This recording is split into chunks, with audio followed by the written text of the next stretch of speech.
Janelle. Can I get my gavel?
I call this meeting of the Flint City Council to order. Roll, Madam Clerk.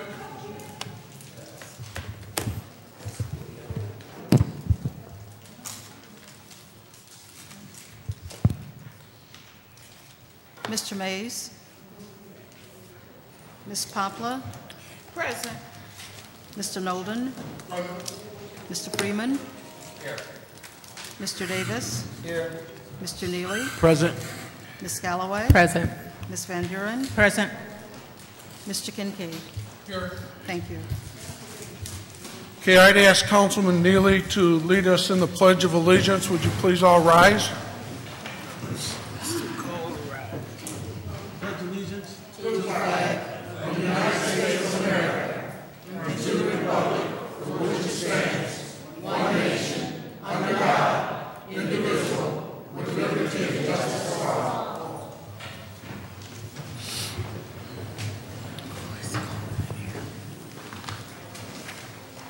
Thank you very much. Minutes of the previous meeting are on file, and council members have all had the opportunity to review them. Is there a motion on the minutes? I move to accept the minutes with any corrections, Mr. President. It's been moved, and is there support? Support. It's been moved and supported. Are there any corrections or deletions at this time? Roll, Madam Clerk. Mr. Mays. Yes. Yes. Mr. Nolan? Yes. Mr. Freeman? Yes. Mr. Davis? Yes. Mr. Neely? Yes. Ms. Galloway? Yes. Ms. Van Buren? Yes. Mr. Kincaid? Yes. The vote is 9 yes, 0 Okay. Before I get started, we do have a special order this evening. There are a couple, 2, maybe 3 council members that have to leave this evening, so I want to be sure and let the public know that they have previous commitments and they do have to leave early, and they'll be leaving depending upon what time their commitment is. We also have a special order for a presentation by the chairman of the Blue Ribbon Committee, Mr. Wesley, and also Mayor Walling. And before I get started on this special order, there may be some interaction with council members. And before I get started, I want to make sure that you guys aren't opposed to some dialogue at the end of your presentation. Okay? They'll be brief. I'll make sure that council members have 5 minutes to respond to the special order and ask questions, and so that we can move on, because we've got a number of people here and it's pretty chilly here this evening. So with that, Mr. President. Mr. Mays? Who got to leave early? Okay.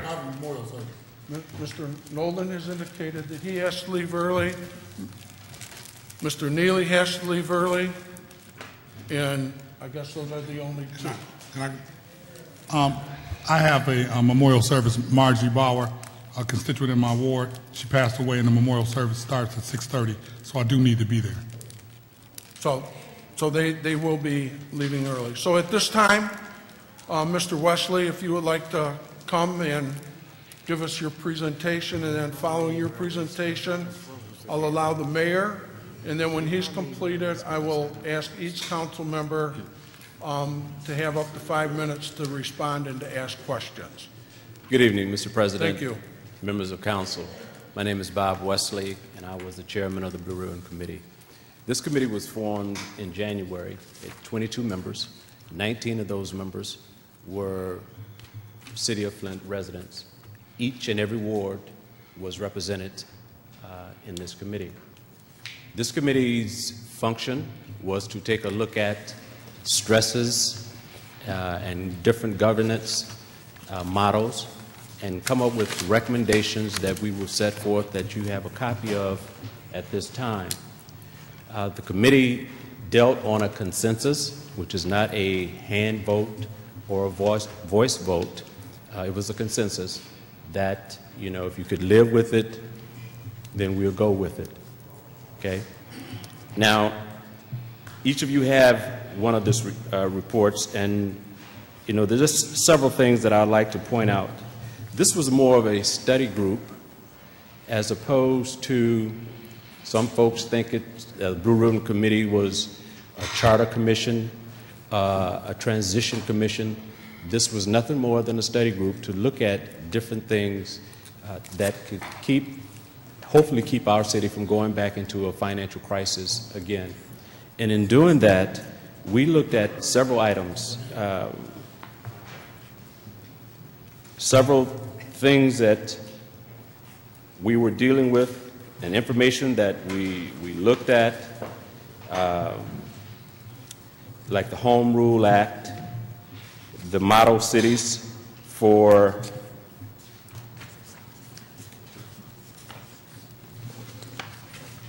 we looked at the Home Rule Act of 279 of 1909, the Local Financial Stability and Crisis Act, the Choices Act of 436 and of 212, National Council League on Model Cities Charters, and the Flint Charter of 1974. And it was a lot of reading, a lot of studying, a lot of dialogue.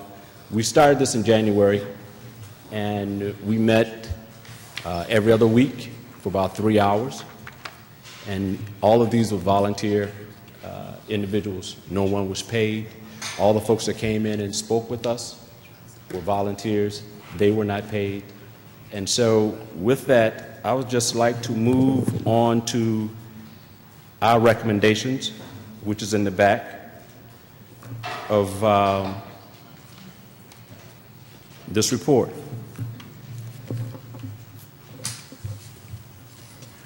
Is that on page, Mr. Chairman? Yes. Page 21? 21. That is correct. Those recommendations was to reduce the number of mayoral appointments, to remove the resolve of the civil service section, the resolve of the ombudsman section, the resolve of the city department requirements, align specific city department heads to align with current structure, reduce the number of mayoral appointments to the necessary for current operations, to amend the budget section of the city charter to include best practices provisions above that we just talked about. You know, we were talking about looking at a hybrid form of government, which would be a city manager form of government, which we feel is probably, in looking at other cities, we looked at 46 other cities who had this form of government, and we saw that it was 10 cents more efficient than those cities who did not have this form of government. So in looking at that, we said that we need to do something. We need some changes to be made in our form of government at this time for Flint going forward, and hopefully not find ourselves in another financial emergency manager crisis. We feel this is the best way to get ourselves from under this emergency manager financial crisis. You know, I guess it's, and I said to myself, I didn't know if I was going to say this or not, but if we continue to do the same thing and expect different results, that's the rule for insanity. And Flint has a great future, and we hope and we suggest there are several things that you can do, or that's recommended here, as far as a charter revision and a charter amendment. Some of those things we can enact immediately. A charter revision, those things we will send, they will go out for the vote of the public. Everything here is nothing more than a recommendation, and the final results, it's about 3 stages left here of things that has to happen before any of this go into play. And one of those things is it will go to the people for a vote. Mr. Mayor. Well, thank you, Mr. Thank Wesley. you, Mr. Wesley. Thank you very much. And Mr. Mayor. Good evening, City Council members. I'll just add that I think you all know that I was a member of the committee. I worked with the committee with an open mind. I certainly have my own ideas about some things that I believe could improve our city governance. Many of you have heard those in remarks that I've given, especially in our State of the City addresses. We now have a set of recommendations here before us that I understand the emergency manager will be working with the city attorney and the state attorney general's office so that they are on the ballot for November. So I'm hoping we can give some attention to these items. Reducing the number of mayoral appointees. Many of you have heard me comment on that before. I think we need a streamlined city administration that does not allow, whether it's myself or a future mayor, to go back to 21 appointed officials. That's too many for a city of our size. I'm thinking that we'd want 5 appointed department heads, police, fire, planning and development, public works, and finance and administration. That's consistent with our current organizational structure. You could add 5 executive staff appointments to that, so you can continue to have the ability to staff a mayor's city administrator's office with executive support and additional legal support or communication support. So I think that thinking is very much in line with where we are. People in the community have different ideas about the civil service and the ombudsman sections of the charter. It's my belief, given where we're at with our police and fire budgets, that those are offices that we should not have in our charter in terms of requiring that we expend resources on those offices. We may want to put in place ordinances that allow for those similar issues to be addressed, but to not have a charter requirement, where many of you know in the past one or more of those individuals has actually taken the City of Flint government to court and has demanded certain budget levels, and judges have supported that because it was in the charter and there were certain operations that needed to be fulfilled. I think we're at a point with our general fund and police and fire protection that we want the ability to put as much of those resources as possible into the police and fire departments. And these things are generally consistent with what we've heard from the community through the master planning process. It wasn't something that got a lot of detail in that planning process, but if you go to the first few chapters, you'll see that through the community input, we had 5 top priorities that came from the public: public safety, economic development, infrastructure and roads, blight, and then city governance. So those 5 came up at every meeting we had on the master planning process. So I think it's appropriate that we now have these items before us.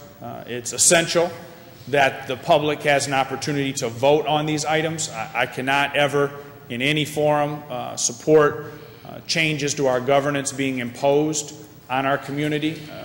I believe this is an appropriate process for them to go before the people for a vote, and then to see which of these changes the public may support. I think these are good changes. I think they streamline our government. Now, when you read the full report, you'll see a lot of other content that a future charter commission could consider if, in fact, the public says yes to that charter revision question.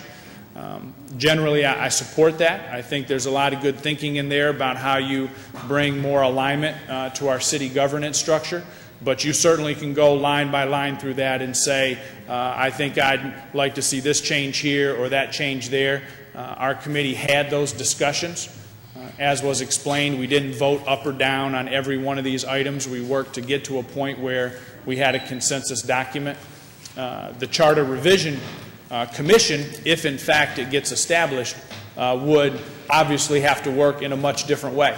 That body would be charged with drafting an actual charter where every one of those line items was legally sufficient and consistent with the Home Rule Act. As the chairman said, this group acted more as a study group to examine a set of issues, to look at governance models in other cities, and to propose some thinking on how our governance could be reformed. So with that, I think Mr. Chairman and I are certainly open to comments and discussion. The report is available online at cityofflint.com, so I encourage folks who are interested to go in and take a look at the details and to begin to think about how you want to vote, yes or no on each of these items that may be on the November ballot. Thank you, Mr. Mayor. Now I'll entertain some questions from council members. Councilman Mays. Yeah, thank you, Mr. Chairman. I don't really agree with the openness and the transparency as it relates to this process and as it relates to this meeting that gives me 5 minutes to discuss the Constitution of the City of Flint. The Constitution of the City of Flint, I'm referring to the city charter, dictates to me that 5 minutes is a ridiculous opportunity to discuss something of such a serious nature. So I would move that we set a special meeting up where we can have more than 5 minutes in a public forum which is transparent for people in the city of Flint to hear us dialogue with this Blue Ribbon Committee. So I so move. Now, I'll continue after that motion for more than 5 minutes, but I would be really derelict in my duty to my constituency and to myself if I go along with this 5-minute rule. I know that we can have special meetings, and the whole meeting can invite the public, and in a transparent way we can do this thing right. So I move that we set a special meeting for more than a 5-minute rule. Second that motion. Okay, it's been moved and supported, and I'm gonna let council members vote, but just remember, under the emergency manager law, the emergency manager allows and calls for us to have council meetings. So with the motion that's been moved and supported, is there further discussion? Yes, Mr. President. The emergency manager is saying to the public and to us that he's transitioning out.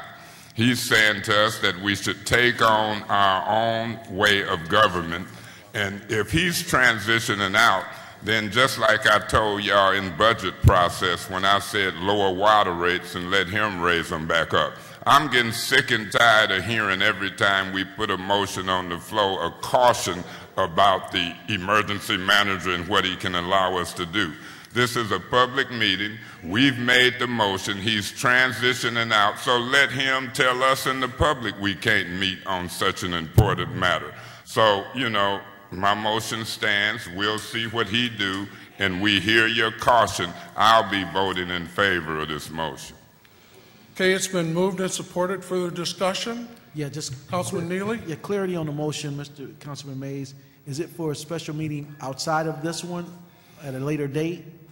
Yeah, I'm looking for a special meeting. If the motion passed, we can let the emergency manager, we can do it after this motion, but right now I want to see where the council stands, because this 5-minute rule to discuss such an important issue that they spent weeks and months on is ridiculous, and I've read the whole report. I've got a lot of questions, and I'm not going to be embarrassed in front of the public about a 5-minute rule. Let's have a special meeting on it, and then Mr. Early himself, I would request that he be here. Mr. Wesley, no disrespect to you and the mayor, but I know this game, and I'm telling you, he done sent y'all up here. I call it throwing the rock and hiding his hand. So, Mr. Neely, through Mr. Chairman, through you to Mr. Neely, this is a motion for a special meeting at another time. You know, we can have special meetings within 24 hours. We can set it next week. But, you know, this is a serious matter when you're talking about changing and revising charters. And I can't do it in 5 minutes, Mr. Kincaid. That's fine. That's fine. Thank you for that, Mr. Mays. It's been moved and supported. Further discussion? Roll. Mr. Mays? Yes. Ms. Copeland? Yes. Mr. Nolan? Yes. Mr. Freeman? No. Mr. Davis? Yes. Mr. Neely? Yes.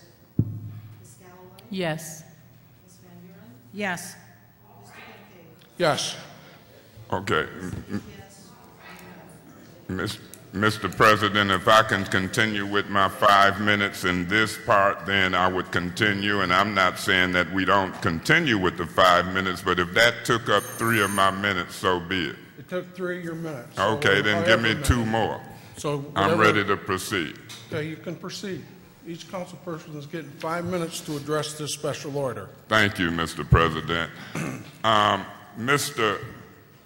Wesley, I predicted that once this Blue Ribbon Committee made recommendations, stuff would move to the ballot box.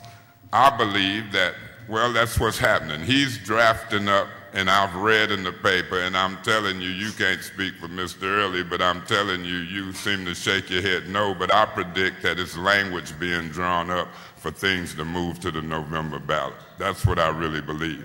And I believe that when we do charter revisions and or amendments under state law, that I didn't want to see appointed people from the Planning Commission, elected officials such as Nolan and the mayor, on a charter revision committee. So, you know, my position is the same, and we'll wait to see what happens. I know the difference between an amendment and or a revision, but I would like for you to respond to this. I saw how the Blue Ribbon Committee sidestepped the City Council. if Councilman Mays was on a Blue Ribbon Committee, my main recommendation would be that the City Council should be full-time. I wouldn't care whether it's 3, 5, 7, or 9. But when the council got other jobs, the members, and don't meet, then, you know, we're really cheating the public. The council drives city governance. Can you respond to me why the Blue Ribbon Committee sidestepped the aspect of the council and how to make that a better place? Y'all said we'll address that, or the people can address that later. The Blue Ribbon Committee don't get it. Thank you, Mr. Mays. Can Mr. you respond Wesley, to that? if you'd like to respond. The question, as I understand it, Mr. Mays, is why the recommendation for the council being part-time? No, the council is part-time. That's one of the biggest problems that the city got, because they don't put people under oath, they don't find qualified staff, they got other jobs, they only want to meet for 2 hours when they should meet for 5 hours. That's Councilman Mays' biggest criticism of why government ain't working. My question to you is, why, when I read this report, did the Blue Ribbon Committee not pick up on that, and rather than a manager form, deal with the council form? Because whether you vote 6 council members for a manager or 5 for a city administrator, both of them got to be qualified, but the council for year after year after year have not done the appointment process right. They ain't here, they don't want to put people under oath, they part-time, not full-time. I'm saying that would have been my #1 recommendation, whether it was 3, 5, or 7. And my question to you is, why did the Blue Ribbon Committee kind of sidestep that aspect of the recommendations? Thank you, Mr. Mays. I think Mr. Wesley? I think the Blue Ribbon Committee did take under consideration, and that's one of the reasons the recommendation set forth in this report is as it is. It's not in there. On page 21, it's not in there. Eric, he's okay, I'll wait to till your the special question. meeting. I knew I couldn't do it in 5 minutes. Thank you. God bless you. Thank you. Thank you, Mr. Mays. Ms. Poplar? Thank you, Mr. President. I am very, very concerned and disheartened. First of all, as I look at the committee members. When I look at the committee members, and I think and I see my constituents and other constituents in the city of Flint, it's a shame and it's a disgrace. The people that will be affected, they're not on this committee. Everybody on this committee can pay a water bill, can pay a light and gas, they can go wherever they want to shop, they can take their little vacations, and the majority of them live in a perfect patty community. But you put them over people's lives that will be affected in the city of Flint. Shame on you. And I'm looking at some of you. I sit on a committee with you. Shame on you. A disgrace. Now, you know and I know. Let's keep it real. Everything in this report is to keep Greg Eason from being the city administrator and anything else in the city of Flint, Michigan. That's what this is about. That's what this is about. Then, representation. Love Brenda Clack to death. But Brenda getting 3 or 4 doggone checks. So who in the heck can she tell my constituents that can't buy a loaf of bread half the time how they should live, where they should live? Oh no, this is really wrong. This is my opinion, and it seems like opinion of a lot of people that live in the city of Flint. I live among my people. Order. And I see what goes on in my ward. Okay, night and day. See, y'all go to your little perfect patty communities, get in your little cute houses, and forget about the rest of us. But I don't, because that's not why I was elected. The next thing, is to take wards away. Who gonna make the decision? Who gonna make the decision? We know what ward's gonna go. It's gonna be the north side of Flint, where you got all your land, so you can shrink your city. That's what this is. I don't see no committee, none of this committee, blue ribbon, red ribbon. Why you didn't go across the street? Stop making some changes over there to coincide with the changes you want to make over here. This is wrong. And Mr. Early knows it's wrong. But he is loving the power and the money that he is getting. And one day it's going to come back to kick him in his behind. And I guarantee you on that. So, no, I'm asking everybody in the city of Flint that can vote, blind, crippled, or crazy, go to the polls and vote no on whatever you thought you come up in here with. And if I didn't know you much better, I would think you stopped by the marijuana hospital before you went to the meeting.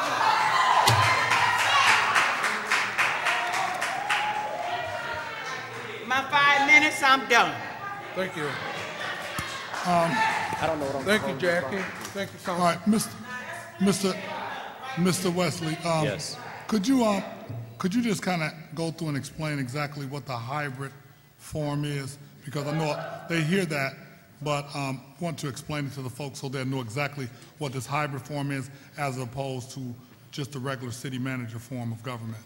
Because that was one of the biggest concerns that a lot of people are having. So could you kind of just go through and explain exactly what a hybrid form would be and what it will entail?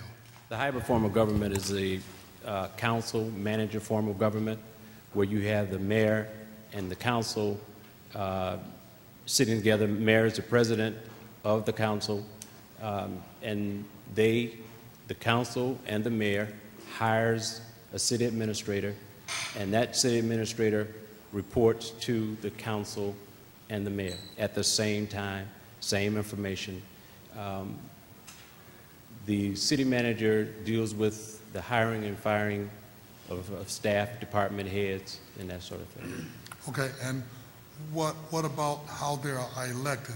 Would the mayor be like a council member and have to run, or would he be running as a, like the regular? The mayor would run independent of the council. So he'd be properly elected? He would be properly elected, yes. Okay. And the council would be properly elected. All right, thank you. Okay. Thank you, Mr. Wesley. Mr. Freeman? Yep, just I guess a couple of my thoughts, and then I do have a couple of questions too. Since I was elected in 2009 or re-elected in 2009, I've said that our current charter does have some issues, that it does need to be tweaked, and I think some of those issues that I've talked about are included here on page 21. What I've also said is that, our current situation that we're in, again, I don't think you can pinpoint anything specific in our current city charter that has led us to this point. So I personally am not in favor of a charter commission. I think that a lot of Flint's problems have been is that we've elected bad people and we've gotten bad results. And I think that if we elect quality people, that you're going to get quality results. And that our current charter does provide a mechanism to address those non-quality people, and I think that you've seen that process successfully once against Mayor Stanley. He was recalled, and then it forced Don Williamson to resign because he was going to be recalled too. So I don't think that we need to go all in and say that our charter needs to be totally rewritten. I think that there's some things that should be tweaked, and I think that you have addressed some of those here. I also think, well, I guess my question will be is, in this hybrid form of government, it does say, or the report said that the mayor would continue to be a full-time city employee. So in that process, if the department heads are all accountable to a city manager, he's going to do the hiring, firing. What did you envision as the role for the mayor to be then? If he was not accountable for those department heads and their actions, and then how did you justify that being a full-time employee? He will have other administrative duties, I guess, going out, meeting the public, and dealing with those type of things. Nothing specific.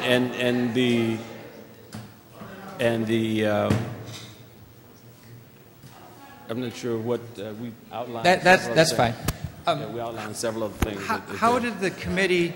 I mean, when we go to the polls and we elect a mayor, we're the community is going to the polls and voting for a vision or some direction that they agree with this person's vision or aspirations for the city, and then they can hold that person accountable as to whether or not they have moved the city in that direction.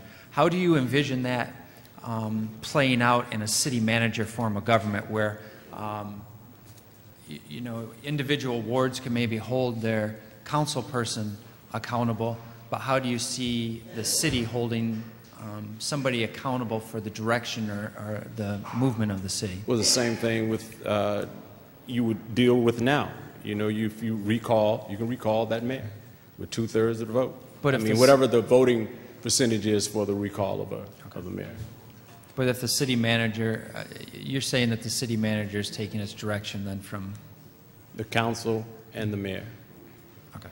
All right. That's all I have. Again, I'm not in favor of a charter commission, but I can see where our current charter does need to be tweaked here and there, and I would want to see that process move forward first versus a wholesale charter revision. So, thank you. Okay. Councilman Davis? Yes. My concern and question is coming in with a city management form of government, how does that resolve the biggest problem that we have? And the biggest problem that we have is we lost over 100,000 residents. How does that bring over 100,000 residents back? How does it generate income taxes, and how does it generate property taxes? That's the biggest goal. That's the biggest problem that we're suffering from. That city management form of government is just purely politics. That's all that is. That's to continue to monopolize this form of government. The emergency manager created a hostile environment with the residents against city council, and then in the end, he's going to try to put that on the ballot for people to vote out of their own emotions, having a disdain or a dislike towards city council.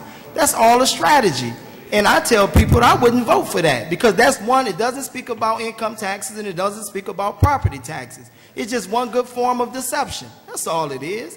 And the sad thing about it, Mr. Wesley, and you are my constituent, but they put a black man at the top of the thing to sit there and make it seem as if that you have the idea. Mr. Wesley, this is only a big form of deception to make you take the fall in the end. When it all looks bad, it's going to be pointed dead at you. That's all it is, brother. And I'm not telling you no lie. I mean, you might don't see it. You might don't see it, but I see it. Where I've been for many years of my life, I've seen the greatest deception. I've seen the most cunning, the most slick, the most artful, manipulative people that the world could never produce. So this is nothing but elementary to me, and I see that's what they're doing. They put you, a man that looked just like me, at the top of the front and implement something that is going to mess our city up, because it has nothing to do with taxes. It has nothing to do with anything that we're actually suffering from. We bring a city management form of government in tomorrow. We think 100,000 people going to hit I-75 or I-69 coming back. They're not going to do that. And to be honest with you, Mr. Wesley, I have nothing against you. I have nothing against you. I sympathize, though. I really do.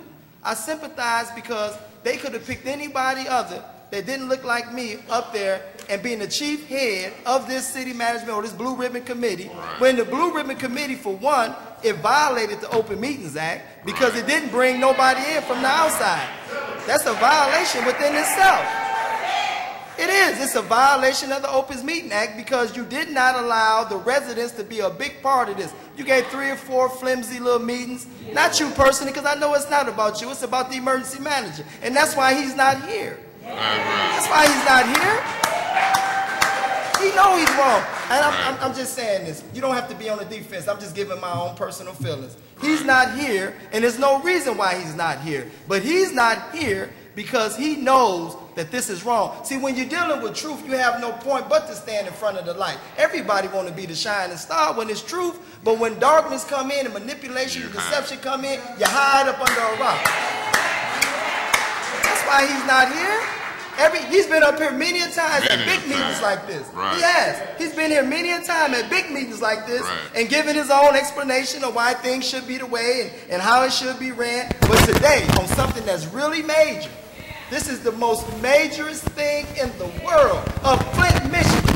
This is going to change the whole dynamic of this government. And I tell people, I wouldn't vote for this for nothing in the world. You couldn't give me $1 million to vote for this.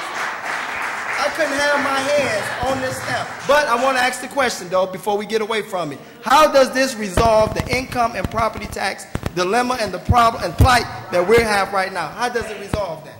I think a city manager would assist us in the financial areas in making sure that everything is being done properly and navigate us through the minefields of our financial situation right now. Okay, now I want to say one more thing, though. And I want to say this, and I want an extra minute to say this. Since I've been on council, I need 1 minute, please. If I can get 1 minute, please. Just hurry. Since I've been on council, there has been institutions up and down Dordt Highway and everywhere else.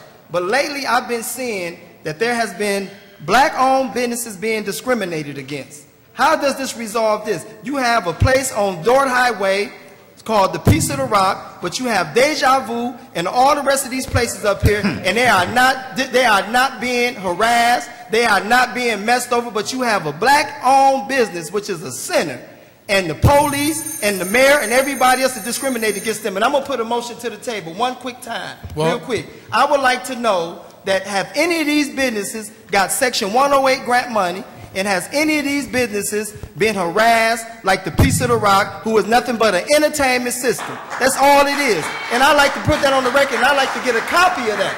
I like to get a copy of that, and I like each one of my colleagues to support me in that argument, because we need a copy of every institution in the city of Flint that's a rec center or a titty bar or whatever you want to call it.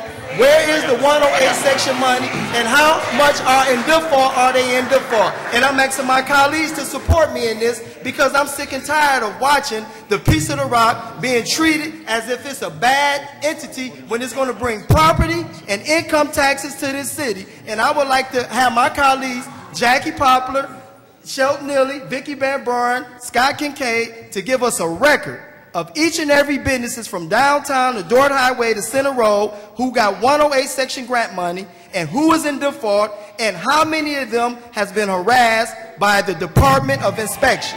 Thank you. I need my colleagues to support me on Mr. that. President. Just wait a minute. No, he said, let's see what you finna say. Because he said a motion, and I need some clarification with what's going on. Please.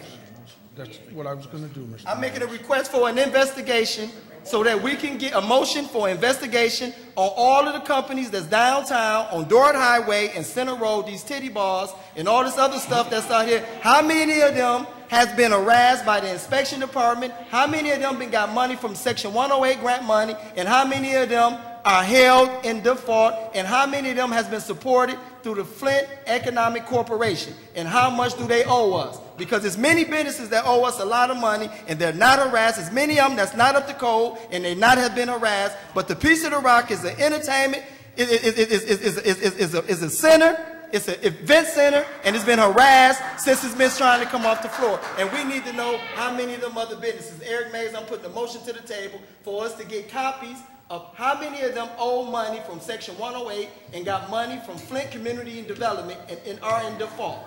Thank you.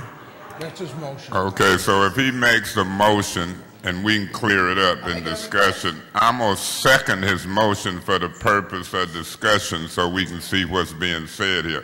But Scott, now you know me. I'll wait to discussion. I won't say nothing. I'll second it for the purpose of discussion. You've got your motion. It's been moved and supported. We're going to finish this discussion here, and then I'm going to come back to your motion. Okay. So we're going to move the table it. We'll move the table that motion into a later date. I'm just going to hold it without tabling it. Well, that's what table means. You're tabling it for a minute. No. Right now, we're going to finish So this. I'll move to table it until after the discussion on this I'll Blue Ribbon accept your Committee. motion to table. Davis? Mr. Move to Neely, table it until after I'm going to hold it till the end, and then we're going to deal with your motion, okay? Okay. Thank we can you. deal with it, Neil. I just want to deal with it today so it can go on. We're going to deal with it as soon as we're done with this. Okay. Mr. Neely. Yes, can you pause this for 30 seconds so we can get back to the focus of the Blue Ribbon Committee and their Yeah, thank you. recommendations, so we can focus on what that is. Mr. Wesley, I'm going to ask you to step back to the microphone.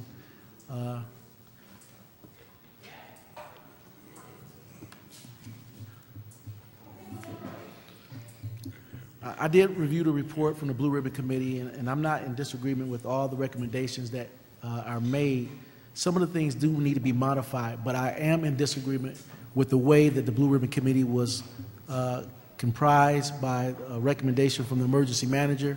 I am in disagreement with the way that you guys handled the business in secret, and it was a violation of the Open Meetings Rule Act as it relates to now, as it's matured to the point of coming before this council and is being talked about being placed as a referendum before the voters. And we have been tricked by the emergency managers of past, and we have been tricked by the current emergency manager as it relates to these issues. We were tricked as the emergency manager arrived. Many people didn't vote not to let them come in. We were tricked as it relates to the water rates and those things that were established. We were tricked to the way that the millage was placed on the ballot before the voters for public safety. So we have no trust in the emergency manager and the tricks that's being performed by them. Now, with the Blue Ribbon Committee, you guys had the meetings in secret, Mr. Wesley, and there was many people on that commission that did not reside inside the city of Flint. They said it was not a commission, a governmental body, or making governmental recommendations. You defined the group as a study group. I disagree with that because these recommendations could find their way on the ballot before the voters of the city of Flint. In those meetings, it was required that the chief legal officer was there, which is our city attorney, which made it a governmental meeting. It was not required, but he was there. But he was there. Yes. Was he a part of the Blue Ribbon Committee? He addressed questions that we put to him. Well, yes. I don't think he was a part of the Blue Ribbon Committee because the 23 members that was named there, his name did not appear on that list. Our chief record keeper, which is the city clerk, was at those meetings, which helped make it a governmental meeting. But the residents of the city of Flint, who would be impacted by these recommendations and or changes, was not invited and was not there. There were several members from the downtown business development area that was at those meetings, but their name did not appear as a Blue Ribbon Committee member. Their recommendations were heard at that meeting, but the residents were locked out. Now, I'm in full agreement with my councilman colleague, Eric Mays, that we should have another meeting, but I have no confidence that the emergency manager will acquiesce to our request to have you come before us. So this may be our only opportunity, Mr. Wesley, to really have this dialogue about the injustice of what happened in those Blue Ribbon Committee members. Carl Bukowski was a member, and he was named. Did he resign? No. He stayed fully throughout the process? Yes. Okay. Just making sure. I heard that he had resigned, and I was hoping that it was not true that he had resigned from that process. But during this process, that it was closed to the members of the public, and as these recommendations come forth, this is not the first time the recommendations have been made. I think it was maybe 5 years ago when the League of Women Voters, Scott, came up with a report and some recommendations to provide to this council body or then that council body for recommendations of change. But at that time, the League of Women Voters sat down with Councilman Kincaid to ask for his opinion, to then sat down with then Council President Darrell Buchanan to ask for their opinion, to sat down with our Senator Jim Ananek to ask for their opinion as it pushed forward, and then they came to that very podium and they made their recommendations to the council body. This issue will be forced down the residents' throat, and he's going to try to place it on the ballot at a time when we're going to have a gubernatorial election, and then the trick will be perfected if they change things and motivate people to say that government needs to be changed, because people are hostile right now because they have misdirected hostility. But they're really hostile about the water rates. They're really upset about streetlight assessments, waste collection, Genesee Towers, and all the things that's been performed upon this community. And with that Blue Ribbon Committee, I think they should pause, and I think they should operate in transparency so the full members of our community that can digest it and actually have members from our own community on that body. And you talk about a blended type of government. I'm going to acquiesce, but what you call is a hybrid government is nothing more than a weak form of mayor government, only with different circumstances. And we've been down that road, and sometimes it works well, but if you have an emergency manager that is a city manager, he's only trying to enlist more work for his friends. Thank you, Councilman Neely. Councilperson Galloway, do you have a question or comment? I don't want to spend a lot of time. I do hope that we are able to have a special meeting, and I do appreciate all of the time that you guys spent, because you did not have to spend it.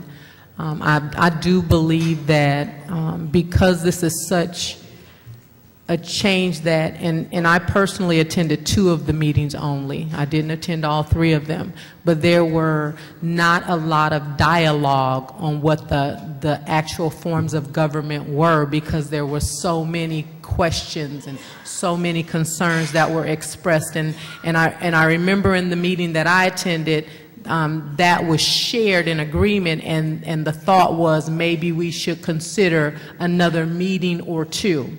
And so the concern that I have is that it wasn't clear in those 3 meetings, and yet we want to have a community that maybe didn't experience the meetings at all make a vote so quickly on the November ballot without having that necessary dialogue. Now, I realize that the emergency manager can do whatever it is that he chooses, but it would be my suggestion that maybe this not be on the November ballot, but that's just my opinion. I do agree with my colleagues that when you put something on a ballot, and I don't know, and I trust that Peter Bade is very good at what he does, and I trust that he would try to word the document on the ballot as well as he can. But even in the meeting, I asked, because it was shared that many of the cities use this form of government, and at that time they were unable to share what cities they actually had used in their research. And that was in the second meeting, because it was brought up at the first meeting because I brought it up. And then at the meeting that I attended, the second meeting, the answer still was not there. It was said that it would be included in the email that we were all supposed to get, because we provided our email information. Yet when I hear you today say you've actually researched or looked at 46 cities, you gotta forgive me for being baffled, because if 46 cities were being used to look at this model, why wasn't it during the meetings that they couldn't even share one? Because I specifically asked what cities specifically are. And so for me personally, that doesn't say, and I'm not saying anybody is being dishonest, but as a student in college, when I'm researching papers, and I've spent weeks upon weeks, and I've used certain cities, I know those cities, and I can name them. I can't name them all, but I can name some of them. And the fact that they weren't named at all, and then today we're saying there was 46, just raises a little bit of caution for me. And so I just want to share that. Thank you. Councilperson. Oh, can I say one more thing? thing? Yeah, you have a question. And I wanted to say that I think a lot of the things in here are a really good idea. I believe that we must have someone that has financial background, that has the ability to handle the finances of the city. We cannot afford to have that not handled. I mean, in our households, if we cannot financially take care, I mean, if you spend every dollar that comes in and you don't have a backup, and so we need somebody that knows what they're doing over our finances, and we just can't put the trusts of the finances in anybody's hands. So I believe that we need somebody that knows what they're doing in that field, no question. Thank you. Thank you, Councilperson Galloway. Councilperson Van Buren. Yes, there's a lot of thoughts that have gone regarding this blue ribbon, but I think overall what I feel and what I'm picking up from the people is I feel this is like another exercise that the community goes through to seem like we are doing something, but there's already something being planned behind the scenes, and we are just like puppets, either yes people or just, hey, just bob our heads back and forth, yeah, we'll go along with it, because we're not getting the information we need. Some of the meetings that Councilwoman Galloway was referring to were also meetings a couple of us as council people were at. And you could see right from day one, this was not as it should be if it should have the stamp of the community involved. The first meeting, and these were all held in May, the first one May 3rd at Mount Calvary. Right. You only had about 30-some people. A number of them were members of the steering committee. Right. And this was a 3-hour meeting, which is long enough as it is. Couple hours into sharing information that had been discussed through their meetings. Right.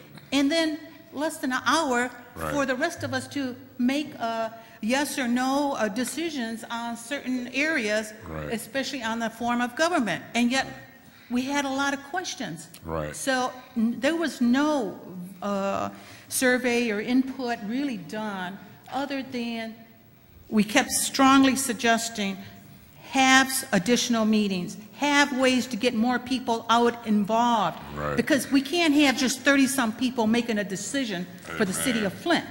And we kept asking, and when the next meeting came up, May 10th, and this was at Mott College, I was expecting change. No. We had about 40-some people there, again, members of the committee, basically about the same presentation. Of course, Mr. Bukowski did a good presentation on the charter background, but it was basically the same process. At the end, you were asked to vote on, okay, what type of 3 governments would you like or something.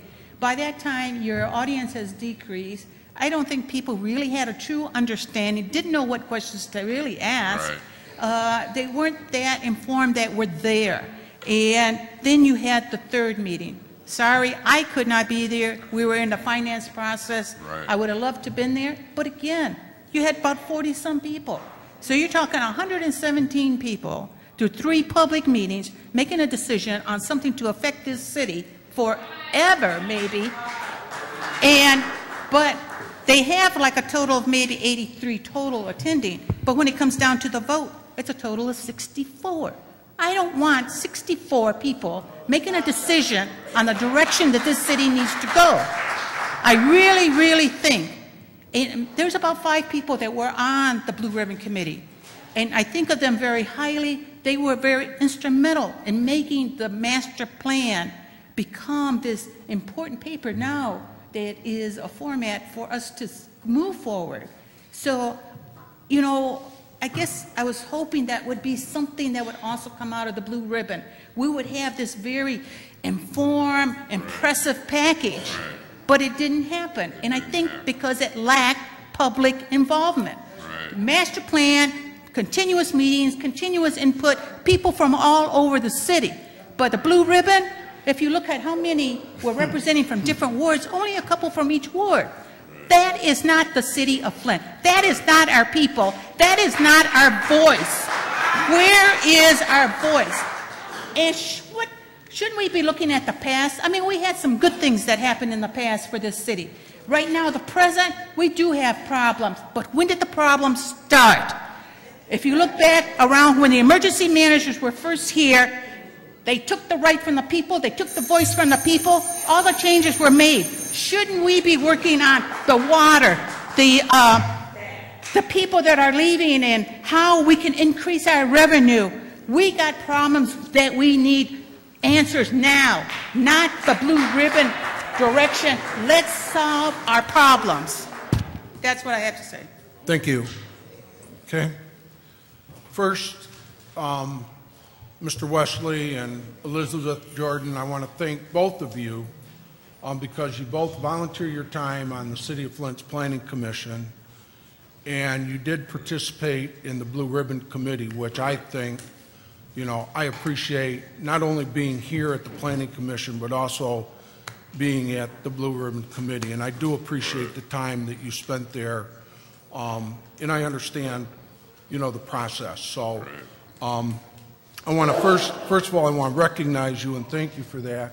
Second of all, I believe that there are things in the charter that really need to be addressed. And I think that more importantly, out of the Blue Ribbon Committee, that should have come out of that without trying to address each individual maybe issue in the charter that maybe needs to be put on the ballot, because I believe that should have been left up to the City Council, and recommendations should have come to us. But that's government, and I believe in government, and we're not under normal circumstances for government.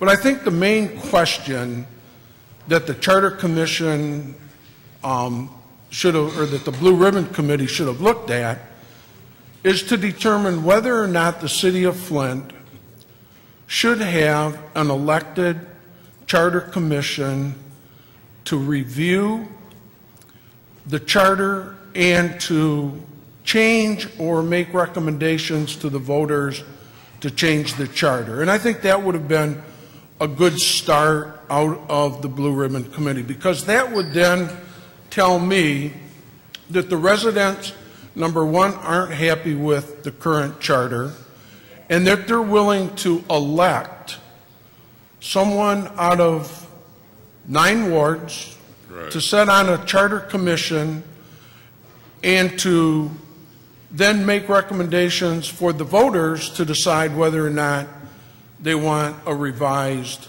or a different form of government in the City of Flint. But more importantly than that, your charge, or my understanding your charge, was to look at how government is working in Flint, what's not working, which are causing the City of Flint not once but twice to go into serious financial problems. And in that report, there wasn't a recommendation to immediately put on the ballot the position of the finance director for the City of Flint, because the deficits lead to the information that comes from the finance department in any organization, whether General Motors, when they go bankrupt or on the verge of bankruptcy, or whether it's another community like Flint, Benton Harbor, Pontiac, Detroit. It all starts in the finance department. And I think, to me, and I've harped about this for a long time, the most important change to the charter, and there needs to be some changes in our current charter, the most important change to that charter, to me, is this: the finance director should not serve at the pleasure of the mayor. Should not. Should not be accountable to the person that gives them that job. Because I've experienced in my time here where a mayor didn't like what the finance director was telling him, and he fired him not once, not twice, but 3 times. And to me, that is what leads us to financial hardship, and the people that really suffer are the residents of the City of Flint. So I believe that out of the Blue Ribbon Committee, one of the most important things that I would have liked to see is a change in the position of the finance department not being a person that serves as an executive appointee, but more serves as a person that's under like civil service, like our purchasing director, our treasurer, our assessor, where they no longer serve at just the pleasure of the mayor. And my question to you is, how much in depth did you look at that and talk about that process in our current charter? It's on page 21. That was one of our recommendations. That financial director would not serve at the pleasure of the mayor.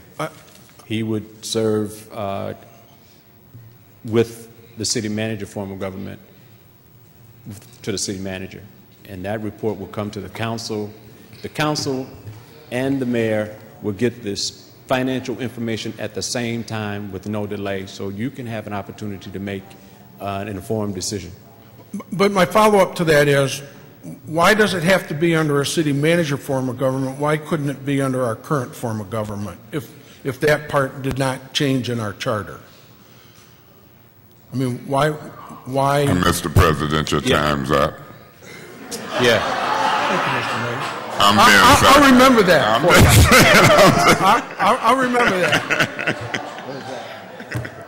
No, I'm just kidding, Mr. President. Mr. Wesley? I think it might, if you look at page 21. I read page 21. Yeah, and I see, but your recommendation come as a part of a city manager form or a hybrid form of government. I'm talking about under our current form of government, where that could have been something that would have been placed on the ballot this November that could have addressed the finances of the city of Flint immediately. It says to provide the civil service protection of the financial director. That's right there at the bottom of page 21. So that was some consideration that we did give to that. All right. Okay. All right. Thank you. Thank you very much. Mr. President. No, I'm going back. Before we go on, I'm going back to Mr. Davis's motion, and I'm going to try to clarify your motion for everybody. Your motion is that, one, you would like to see a list of companies that have been supported by the EDC, a list of companies that have received Section 108 loans, and of those companies, have any of them been harassed or investigated by the city of Flint? By the city of Flint. And is that correct? For Genesee County and the city of Flint for the last 10 years. Well, we can't go outside of the city of Flint boundaries, so we're only talking, I'm only concerned about things inside the city of Flint. But companies in Genesee County has got Section 108. And not from us. Okay. Not from us. We only give Section 108 loans to companies inside the city of Flint. Okay. Now, they may have other businesses outside the city of Flint, but we would only give them for businesses that are located inside the city of Flint under our process. Even under the EDC, too? Councilman Neely left, but I believe that under EDC, too, yes. Ms. Brown, you're on the EDC, is that correct? They have to be within the boundaries of the city of Flint, correct? Okay. Well, I like for council, I'm making a request for council to be able to get a list right. of the last 10 years who's got those loans, who's been held under some form of inspection, and who is up to date in those inspections. Okay.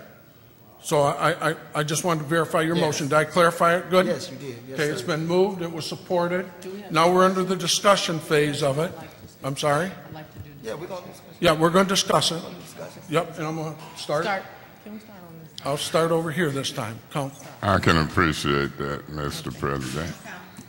Councilperson Galloway. Thank you. I would like to speak on a piece of the rock. I am the 7th Ward City Council person.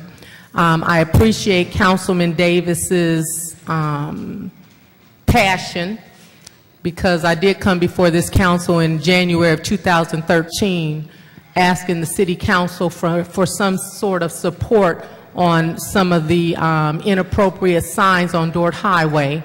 So I am pleased that there was a movement towards some of those, but it was unfortunate to me that it took such a blatant disrespect of lewd and lasciviousness on a sign for us to recognize that that is what's being seen on that sign every day. But as it relates to the Piece of the Rock organization, Mr. White sat before the residents in the 7th Ward at the Brennan Center, and he adamantly share with the residents that he would operate his business according to everything that needed to be done. At that point, there was only an application, which meant that they had not even received approval that their application to become a for-hire center wasn't even approved. So all of the signatures had not even been acquired yet for this organization to even be started with any events whatsoever. In that, That was on a Thursday evening at 6 o'clock. On Saturday morning, I had a community meeting with the Evergreen Estates in Evergreen Valley at 9 a.m. on Saturday, and came across flyers from this company who had not received authorization to even be approved. There was a card saying that there was a party on the 3rd of July, and the 4th of July, saying that there were drink specials. And so immediately, based on what Mr. White told those residents that said to him, Mr. White, we will support you. We want you to be profitable. As long as you do everything you can to maintain, one, our safety within the boundaries that you can, and two, that you do everything according to the ordinances and the law. Mr. White emphatically said, you don't have to worry about that, that's what I'm going to do. Now, first of all, I was concerned that the person whose name is on the application is not Mr. White. It's a lady, and I can't remember her name right now, but she wasn't at the meeting. She lives in Detroit. We had not been afforded to meet her. So everything that was being told to us was by Mr. White and his board, as he said. Following that week, Mr. White had his party, which he should not have had his party, and it should have been closed down that day. What is going on with the other businesses on Dort Highway, we need to work on that. But all we can do in going forward, any business that comes into the 7th Ward and you sit before us with your own tongue and assure us that you are going to do everything you can legally, we are going to hold you accountable for that. And so everything that Mr. White and the Piece of the Rock has experienced is because they are not in compliance with that which is required for them to become a hall for hire. And so I want to speak on the record. I don't see it as harassment.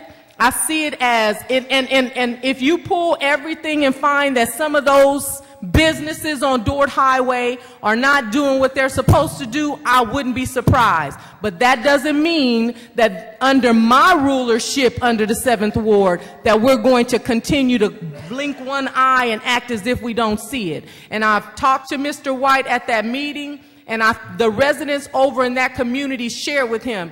Many of them have experienced home invasion. They are an elderly group of people, and they are concerned about their safety. When you have a party, you cannot ensure that things are going to be orderly, but all they were saying is, Mr. White, we want to make sure that things are done in order. And they were not done, and that is why Mr. White is receiving notifications from the city attorney, notification from the fire chief, and notification from the police chief.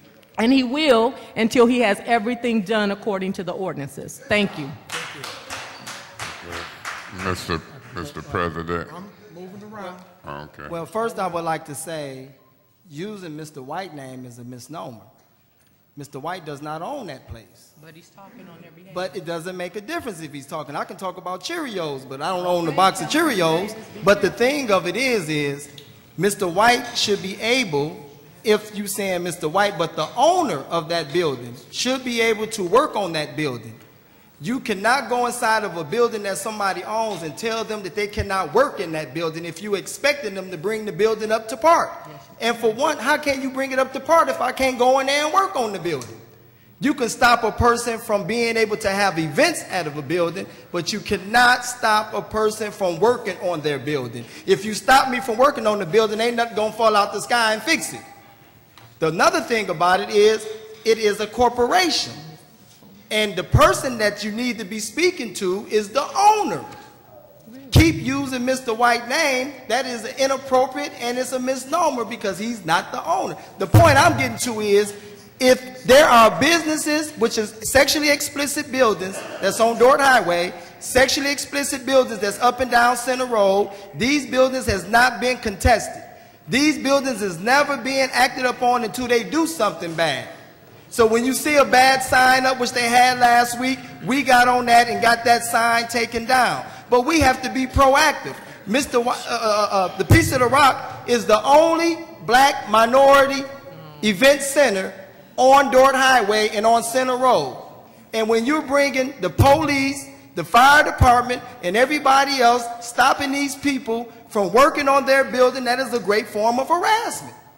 If I buy a house, you cannot stop me from working on my house. If you stop me from working on my house, you are harassing me. Except if you are not. And that's harassment is just what it is. It's no way you can make it any other way. It's harassment. But the sad me is that the black people in that community, the African Americans, the minorities in that community, never goes at any other ethnic group who owns buildings and communities over there. It's not. Well, but it's not on the record. It's not on the record that they've done that. Order. It took me in the 5th Ward to speak about getting that lose sign off of the thing. That should have been the first thing. That sign was up for almost a week. That sign was supposed to have been taken down. If my grandkids riding down Dort Highway and my grandkids got to look out that back window and ask me a question that I really wouldn't like to answer, why is this man with his face inside this woman's crotch? Why is that, Daddy? I don't want to answer that question. And that sign was up for a whole week. But the piece of the rock that's owned by somebody else in the city of Detroit puts up a building and start working on it, they attacked immediately. Immediately. We have to stop imposing on people that's trying to bring income and property taxes to this city. If we're talking about economic and development, we have to stop that. Now, if there's certain rules and regulations, that's okay. We can exercise those rules and regulations, but when you stop a person from working on their building and you cite them and tell them that they cannot go back in there, when the inspector said that they can go in there, that's harassment. Start shooting over there, you're going to stick up for them. That's stereotype. That's stereotype. You have to be careful what you say. That's stereotype. Why? Because they're black? They're going to shoot? Well, you're saying that we're fine to black. Mr. President. Because they're black? That's not proven. No, I'm going to finish. No, I'm going to finish. There's no proving at this event center that people would carry guns. There's no proving. The reason they carry guns in the strip clubs.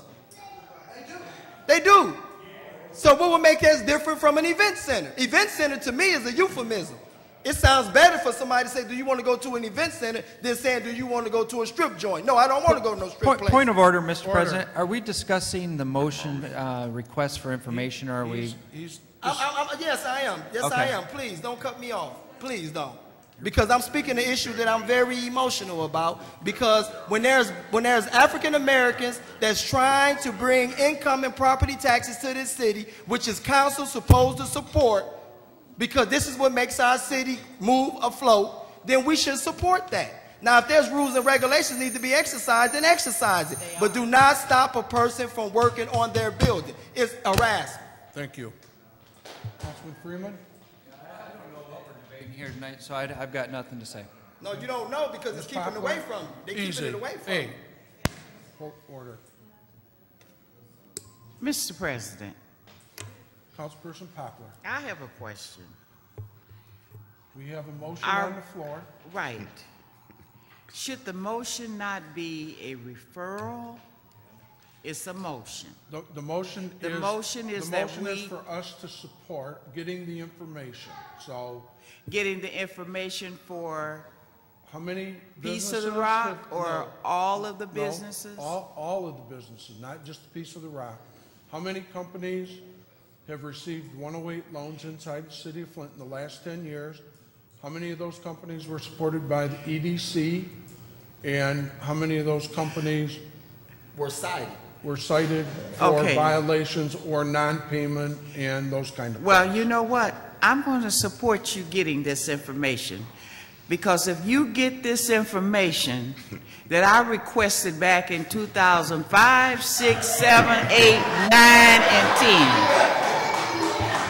I guarantee you that you'll reach the sun before you get this information. I understand. This is his motion. But I'm going to support it because I want to see it actually happen.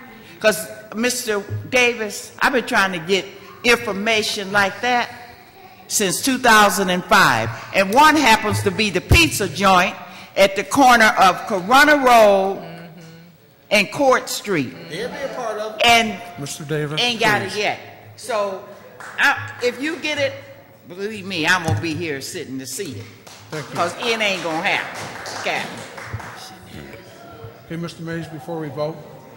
Yeah, Mr. President, if I may, that's why when I look at the governance recommendations, the charter that we have now say that any business that comes before this council or any business pending before this council under the current charter that's not being used right, ain't been used right for 10 or 20 years, you don't have to fuss and argue. It says that anything come before this council, just like you see in Washington and in Lansing, we've got subpoena power.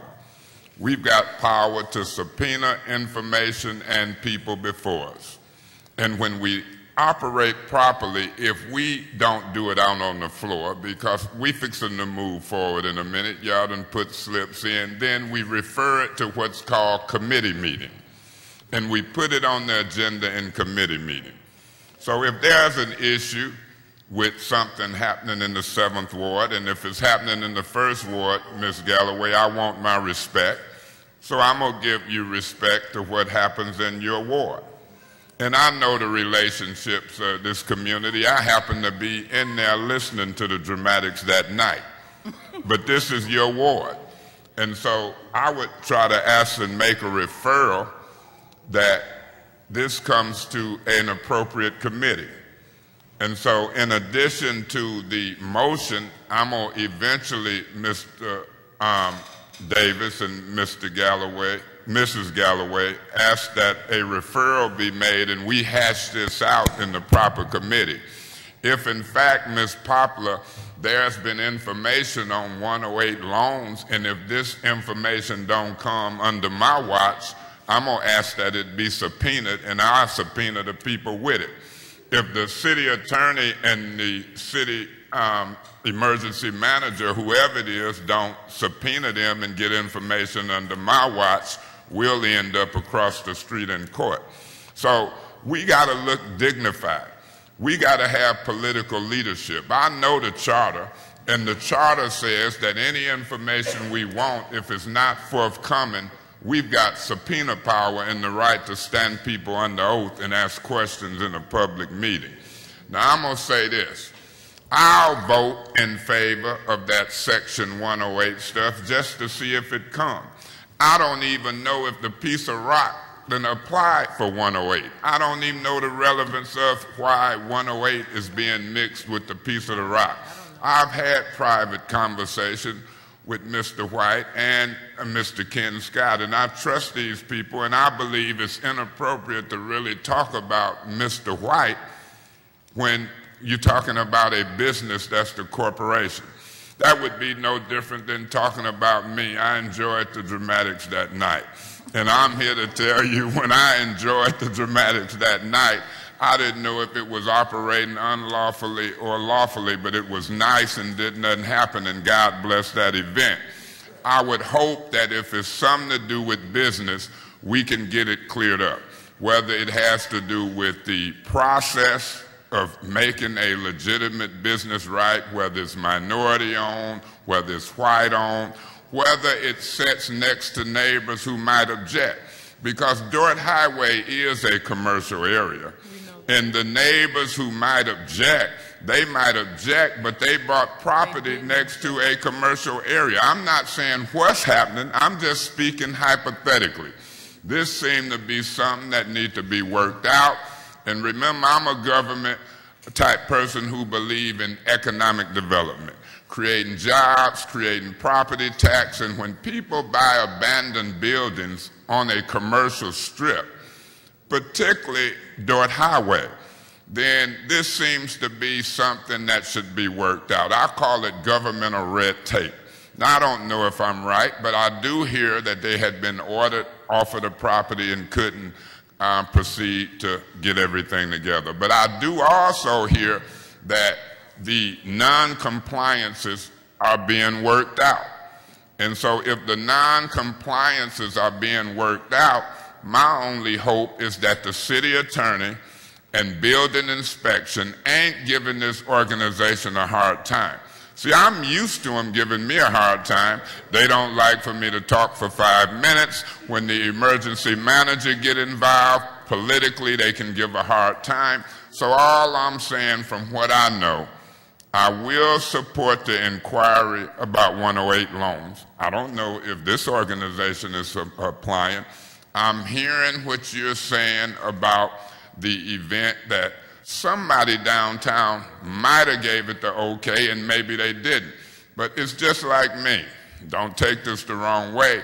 But if people say something I did wrong, then on that night, if didn't nobody go and cite them, if it was no enforcement that night, let's quit worrying about what didn't happen. Let's worry about what we should do from this point and into the future. And so on respecting both sides of this argument, I hope that we leave the black and whiteness out of it. But believe me, I know sometimes there is discrimination. I hope we leave the commercial and the neighborhood out of it, because sometimes it is friction when we buy houses close to commercial areas. But I see this issue clearly, and I'm going to stick with it. I'm going to stick with you guys, and I'm hoping that we can work this out, and we'll see how it ends up. So I'm ready to vote. Roll, Madam Clerk. Ms. Pavla? Yes. Mr. Freeman? Yeah. Mr. Davis? Yes. Ms. Galloway? Yes. Ms. Van Buren? Yes. Mr. Kincaid? Yes. Mr. Mays? Yes. All right, thank you. That gets us to, yeah, I'm sorry, Madam Clerk. The vote is 7 yes, 0 no. Okay. Are there any petitions or any other petitions or unofficial communications, Madam Clerk? No, Mr. President. Are there any other communications from city officials, Madam Clerk? Okay, that brings us to Mr. President, just Mr. Mays. under the We're council committee reports. no, I was wondering before you left, you was asking the clerk, was there any petitions or communications? Do we send a letter to the emergency manager asking for a date for the special meeting? I didn't want to leave off of that special meeting that we voted. I want to hear how you think we should go about getting that At date. the end of the meeting, when we have our council discussion, Yeah. we'll talk about that. Okay, thank you. Okay. All right, this is the time for council committee reports. Public safety, Councilperson Van Buren. Yes, Public Safety Committee met on July 17th, and we had a report from the Fire Department and Police Department. Fire Department reported they are down in fires, probably over around 200. They believe this is due to the number of vacant houses that have been demoed, so they're not available for arson activity, and hopefully this trend will continue. And they also will have a total of 75 staff personnel in that department. The police department, by the end of December of this year, believes their staffing will be at 115. They're still also waiting for information from the public safety report that's being conducted. They say with the Michigan State Police that brings 40 plus into the areas of patrol and investigations. The police department has been very active in providing information to the public regarding their crime activity stats. I encourage you to at least check out their Facebook, their Twitter, and their blog. If you're not sure how to access it, that's also available at the Flint Public Library. They will show you how to get that information off the computer. The chief also has put together what he's referring to as a 200 sector, which is the highest call for service and has a higher number of activities. There's a special assignment that is being conducted as to how the officers will handle that area. since if we can get a handle on that area, hopefully it will reduce some of the crime activity and also get some of the main culprits that are responsible for this activity off the street. There will be a citizens radio patrol. Hopefully it will be implemented by August, that they can use during special events, and it will involve the community members using radios and special training and how they will be communicating with the police department to report activities. The special curfew that was enacted for the 4th of July for those that are 16 and under will continue as we go into special events, especially like those of Back to the Brick and the Crim Race. Has proven to be quite successful, and I think overall the community has shown support for that.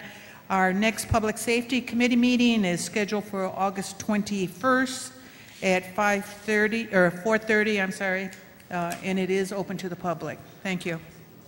Thank you. Finance and Administration, Councilman Freeman. Nothing new at this time. Okay. Legislative, Councilman Neely's not here. Councilman Mayslave, did he? All right, I'll give the report. We've been discussing a number of ordinances to bring before the City Council. There's been the one on marijuana, where the facilities could locate to distribute and sell marijuana. There are two companion ordinances that go together. One is the ordinance that will address the regulation and how we're going to regulate them along with state law, and the other one is the planning and zoning.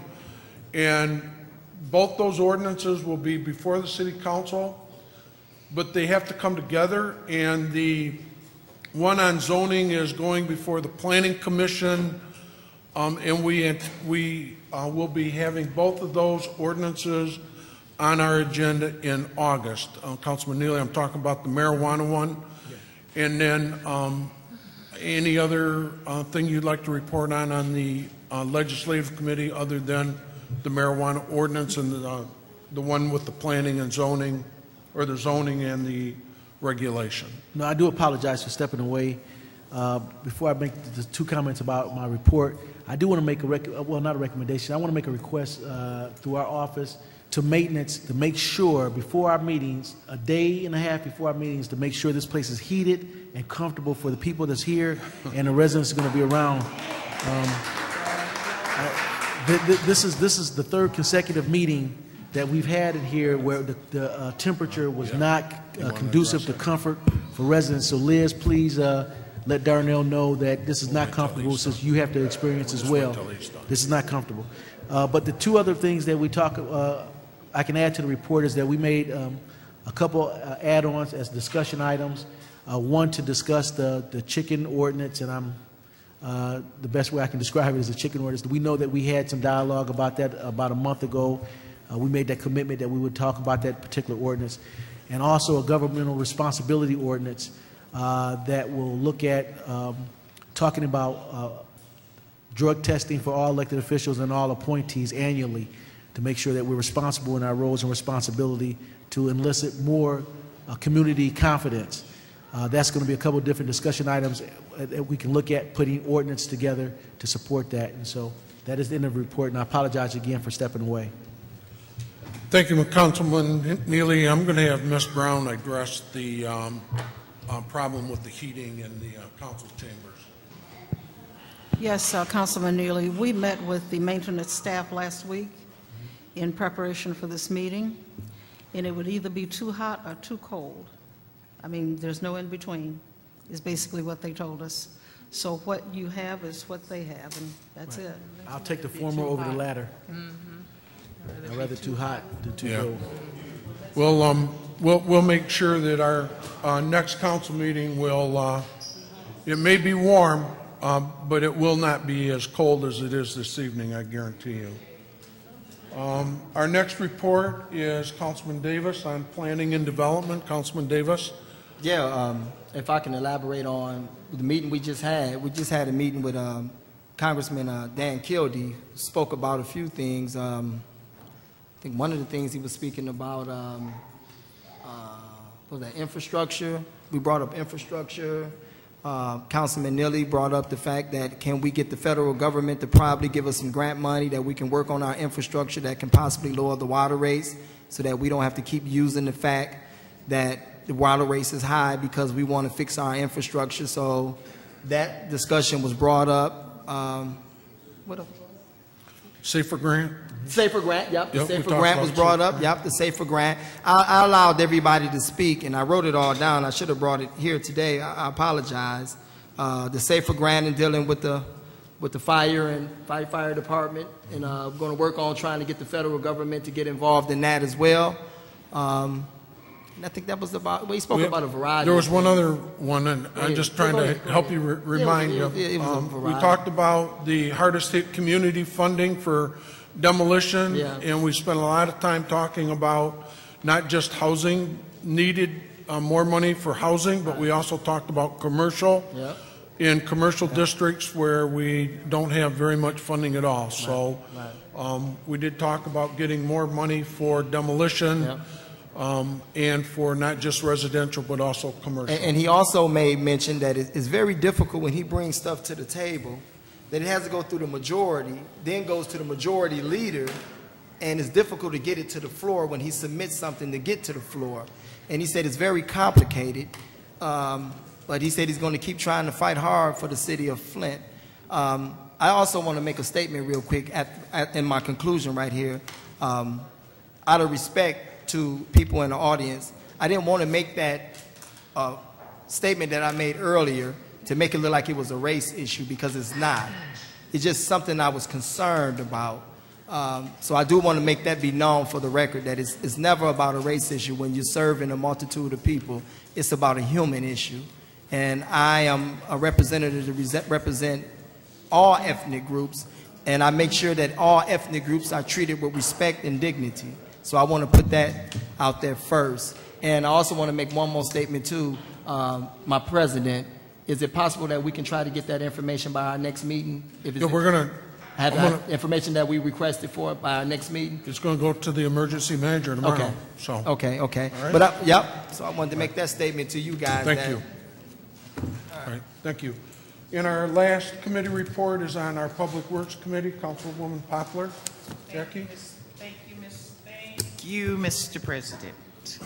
Public Works was held July the 15th, and discussion items.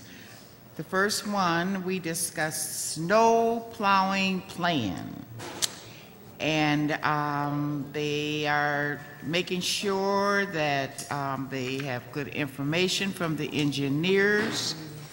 They have an upcoming meeting with the fleet department, which would give us the amount of fleets and the upgrades on the fleets. And they also discussed the communication between the protocols, which is very important when we have these snow days.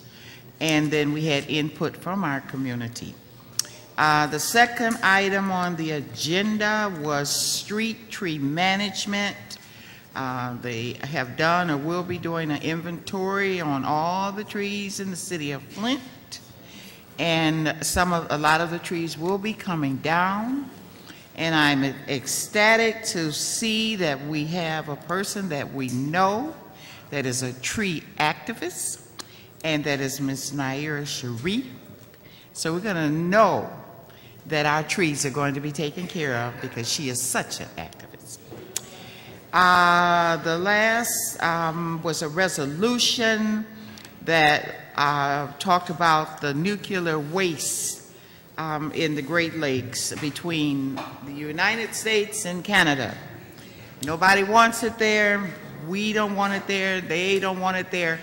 But we did postpone it into our next meeting to make sure protocol was on board with what we needed to do, and we did receive a letter from the mayor stating he wanted all of us to work together on this nuclear waste dump.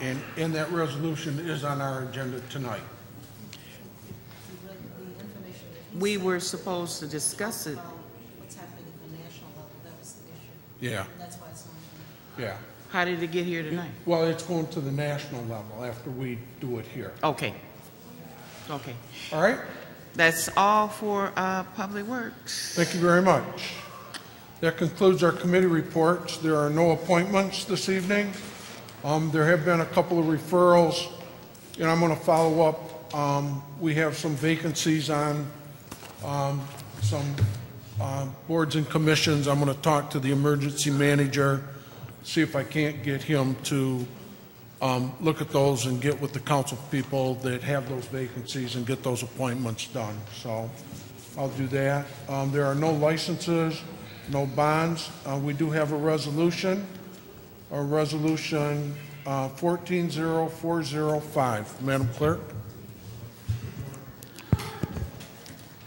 I think it's important for the record to indicate that in the committee meeting last week in Public Works, the issue of protocol, the issue of what's happening at the national level with respect to the nuclear waste repository was addressed in terms of what's happening at the national level as it relates to what's happening in the Senate as well as the House of Representatives. In response to our request for information at that level, the mayor did forward to us information regarding the actions of Senator Levin as well as Senator Stabenow and others in Congress. And that's attached to your agenda for today. And I believe you all have had a chance to review it. Okay, thank you. So we've discussed this resolution in committee, and it was voted on in committee to be here this evening. So is there a motion on resolution 140405? Mr. President, I make a motion that we move. Support. It's been moved and supported. Now to discussion. Councilman Mays? Yeah, Mr. President, this resolution, if I'm not mistaken, it came at recommendation from the mayor. I wonder if it's not too late for me to hear what the mayor's position is. I got the attachments, and it might not be in order for him to discuss it with us under our discussion, because I'm a stickler for that. But if we tabled it did, because, you know, I know what the discussion was in committee, but I see a letter from U.S. Carl Levin and Debbie Stabenow asking U.S. Secretary of State John Kerry to intervene to stop the Caradine nuclear waste respiratory. And so this resolution would kind of piggyback on that. Is that correct? If Mr. Mayor, if you made a presentation to the committee, Councilpersons Poplar's committee on this resolution. We talked extensively about it. Do you want to make a brief statement prior? It's been moved and supported, just how important that this resolution is for our community. Okay, well thank you, Council President, and I think we all recognize that our water source, whether it's the Detroit plant or our river, or in the future the Caradine water pipeline, is all affected by the water quality in the Great Lakes. And for that reason, there have been a coalition of mayors as well as many other elected officials, as has been cited here, even from our own state, that has expressed opposition to a proposed nuclear waste repository in Ontario, Canada, so within the Great Lakes Basin, within our watershed. So I've been participating for approximately the past year in something called the Great Lakes and St. Lawrence Cities Initiative. We have over 100 mayors from our states as well as the surrounding Canadian provinces, and that policy staff has been working on this issue. That coalition has at their annual meeting adopted a resolution in opposition to the repository. So at that point, I believed it was important for us to have some discussion at the local level, so I thank the committee chairwoman for allowing it to be on that agenda. It's not your traditional public works resolution, but it does could affect our water source long term. So it's customary for a lot of city councils to take positions on policy issues, whether they be at the state or federal, or in this case, even an international level, so that we're clearly on the record. In this case, proposing to be clear that we don't want nuclear waste dumped within the Great Lakes Basin, given that we're depending on that for many years to come for our community's water supply. So that was the intention of the resolution. Thank you, Mr. Mayor. Okay, thank you, Mr. President. And under that type of discussion and putting it on the record and believing everything is true, I have no further discussion, but that's just me. I'm ready. Okay. Anyone else? Discussion on this resolution? Roll, Madam Clerk. Mr. Freeman? Yes. Mr. Davis is absent. Mr. Neely? Yes. Ms. Galloway? Yes. Ms. Van Buren? Yes. Mr. Kincaid? Yes. Mr. Mays? Yes. Ms. Poplar? Yes. The vote is 7 yes, 0 no. Mr. President, do anybody know how to cut the air down? A few people say it's cold in here. We talked about that just a minute ago, so I know it's cold. All right. We'll make it. Okay, there's no liquor licenses or no ordinances this evening. This is a time set aside for members of the audience to address the City Council. Madam Clerk will call your name. You can come to the microphone. You have 3 minutes to speak, and at the end of all the speakers, council members will then have the opportunity to respond. So, first to be called this evening, Madam Clerk. Our first speaker this evening is Mr. Chris Del Moroni. Mr. Del Moroni.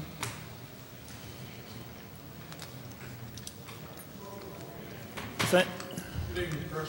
Good evening. Thank you. My name is Chris Del Moroni, and I live in Flint, Michigan.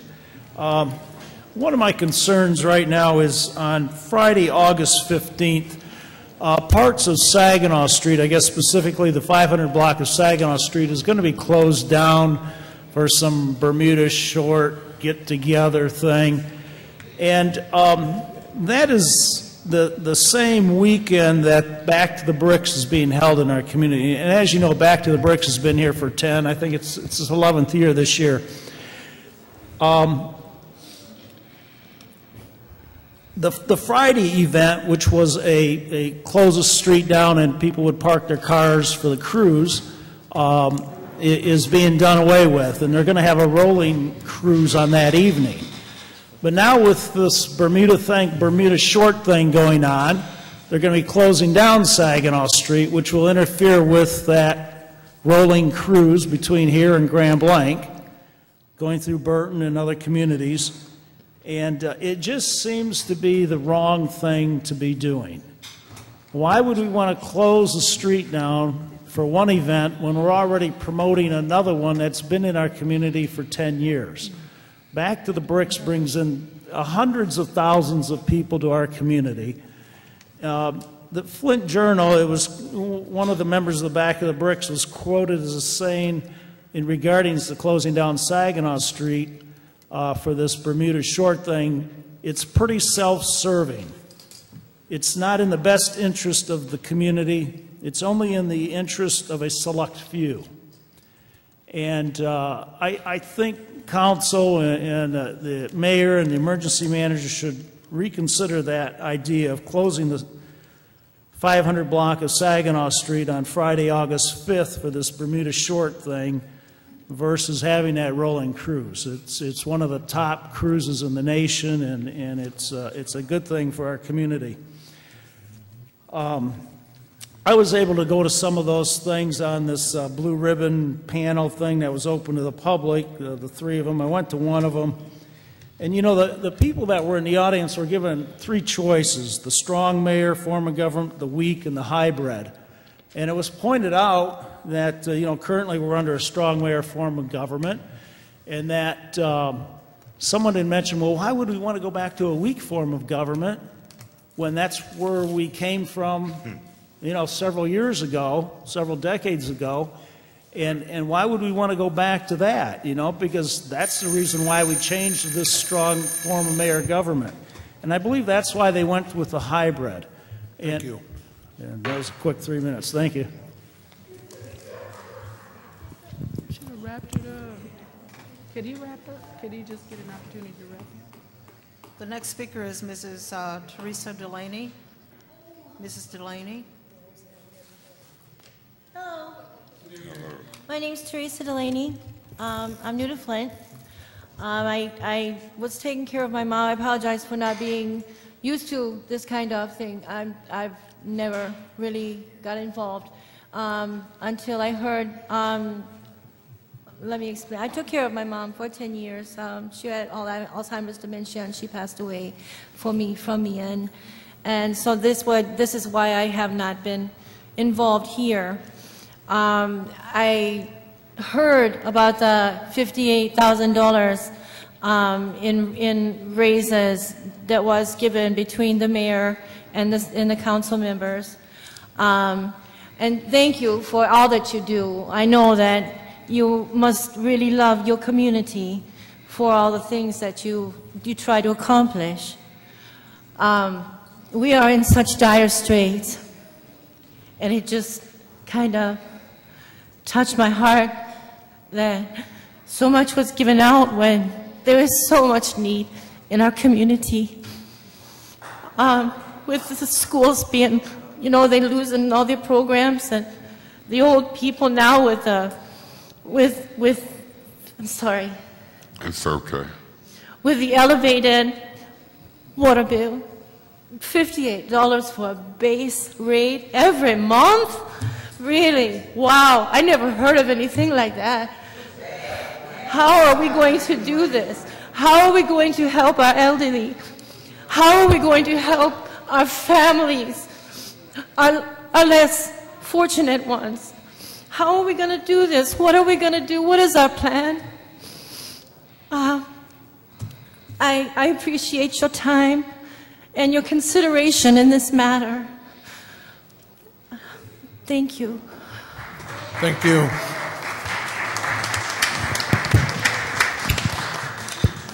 Our next speaker is Mrs. Carolyn Shannon. Mrs. Shannon.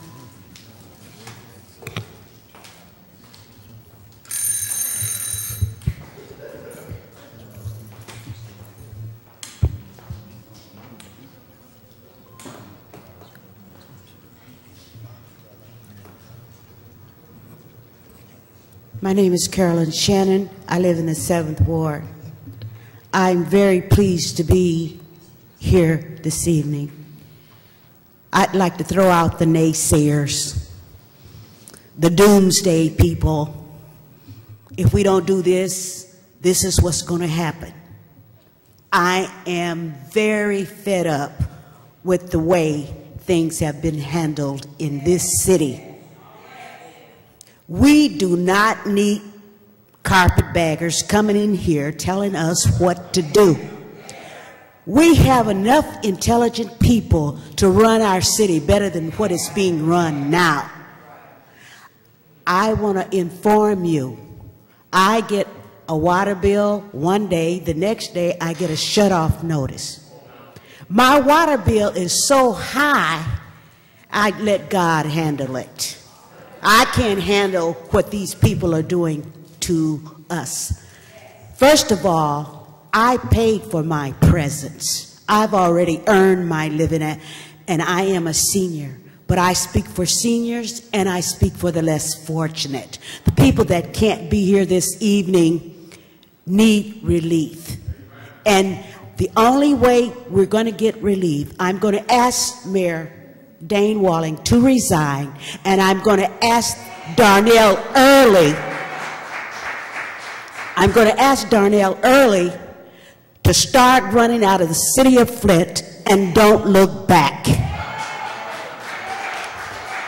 We need people that love the city. I was at that meeting. If you ask goobly-gobbly questions, you're going to get goobly-gobbly answers. What I'm looking for is, where's the beef and when is it coming? The thing about our city is we can make a comeback, but as long as we have emergency managers and people managing the city that is keeping us down, we're going to be down.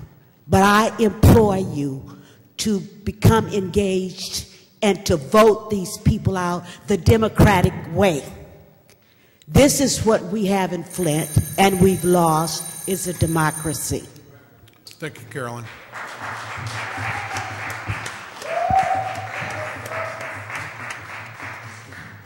Our next speaker is Ms. Naira Sharif. Ms. Sharif.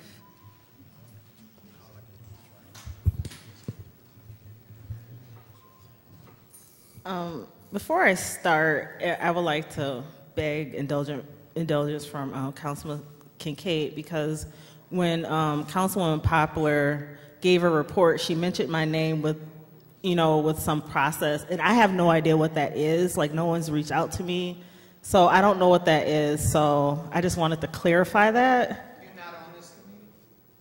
Not the legislation, not the legislative thing or anything related to any tree. No, that's. Well, maybe we could talk offline, but because I just wanted to clarify that. Right. That was a shock to me, so thank you. Okay, we got that cleared up? Yeah. All right, so your 3 minutes start. Okay, thank you. I really wanted to focus the majority of my comments to this Blue Ribbon committee. This process has been compared by Mayor Walling and Robert Wesley as a study group, and I want to explore who has access to the books with this, because even though, and I had an opportunity to read through this, the process itself was foul. This was on the emergency manager's platform since day one. And when we talk about accountability and transparency, you need to start with the process. Now, when you look at, and I had the opportunity to actually attend the very first meeting, and at that meeting, I passed out a letter that I had written asking for the entire commission to resign because I felt that they were political patsies, and that's what they are. And then when you also look at who actually gets access to the emails and who actually gets into the meetings, Councilman Neely mentioned downtown development people. I'm going to name some names because I actually have a couple of those emails. Phil Schultz, who was not listed on the committee, was getting emails, and I want to know why. Why did he have access to be in the room and the public did not? Why did he have access to all of the information and the public did not? They did not get that access to that until the end of April, because I checked weekly on the website to see. I specifically asked for the information to be made available to the public so the community could study along with those 22 people who were anointed by the emergency manager. And when you actually look at the recommendations, how much are policy changes versus a charter revision sort of thing? Because when you actually look at the Home Rule Act, you see that the Charter Revision Commission has no elected or appointed officials. And I really hope that Councilman Noden was still here because he was on that committee. He was on the Blue Ribbon Committee.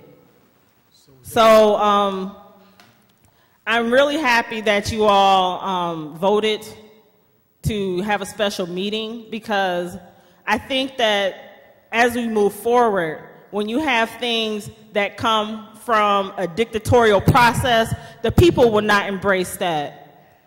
Stuff needs to come out from the community. And that's something, this whole thing is foul. It's somebody else's agenda. It's not the community's agenda. and we need to reject that in November, and we need to reject it if it comes up in February and any time until it's initiated with the people. So before I leave, I would like to say, my friend Jeremy, we were downstairs, and there is a hornet's nest right outside City Hall on the street light, and he got stung. So that's kind of like a public health issue, so I'm hoping that that will be taken care of immediately. Do not go over there by that street light. It's like right outside City Hall, so hopefully that can be taken care of immediately. Thank you, Yes. Naria.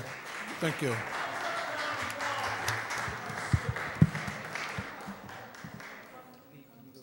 Next speaker is Mr. R.L. Mitchell. Mr. Mitchell? Mr. R.L. Mitchell. I live in Flint. About the blue ribbon situation to city clerk, to Peter Bay, asked him a question about the strong mayor. 2012, I believe the mayor signed up to be a strong man in the city of Flint. He can veto anybody in. Is it affected for this day and time now? The city attorney. Or did you, Peter? He's not going to respond, Earl. You got 3 minutes. So. Oh, okay. About this 346. I mean the 346. The People's Choice. I was going to talk on and tell us about this. I saw this protest over to this about this animal stuff, and they be doing people's worse than this animal stuff. These so-called premeditated cops, like in Detroit.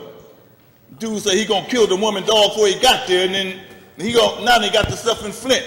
You got some police like this, these bounty hunters across the street. You call them sheriffs over there, doing all that stuff on the. And this Darnell early. Hey man, I can't. Hey man, you RL. I mean, address the city council. Address us. This guy. He grinning, but he ain't tickled. I'm trying to talk, but he behind me. Now, okay, listen here, man. Black. The mayor had the right to fire Darn early because he in the mayor position, and Peter Bay won't speak on that stuff. And he's the only one requested for 2012. I remember that stuff in the. Man, Peter, man, what's up with you, man?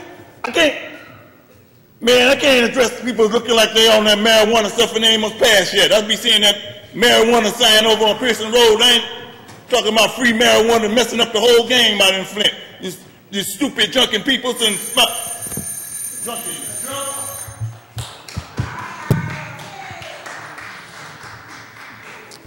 Our next speaker is Mr. David Davenport. Mr. Davenport.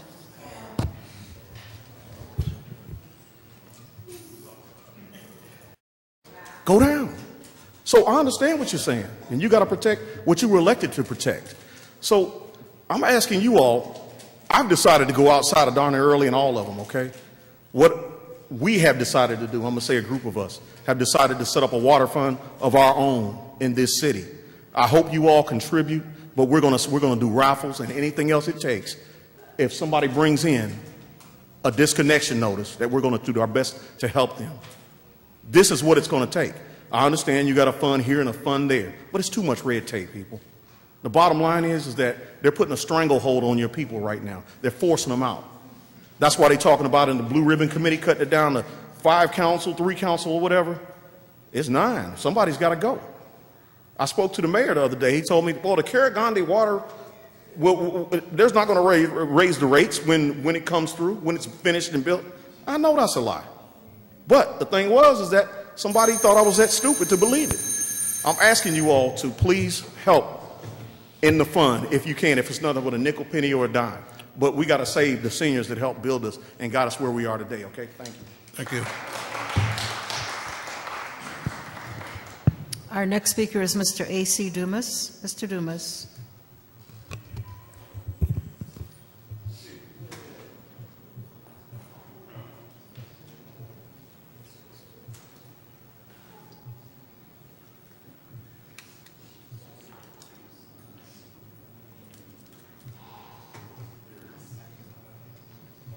My name is A.C. Dumas, and I reside in Flint.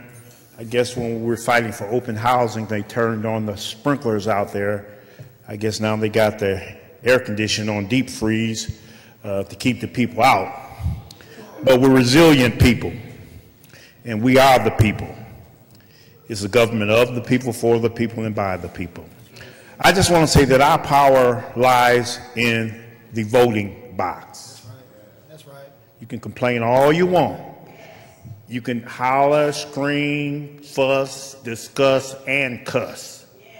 But until we go to the voting booth and vote to change government, then we'll be in the same predicament we are this time next year, year after next, and so on. And I say that because that's what Martin Luther King and Chavez and all of them fought for. They fought for people to have the right to vote because they know voting is power. Down there early, don't care nothing about what none of y'all say. I applaud you.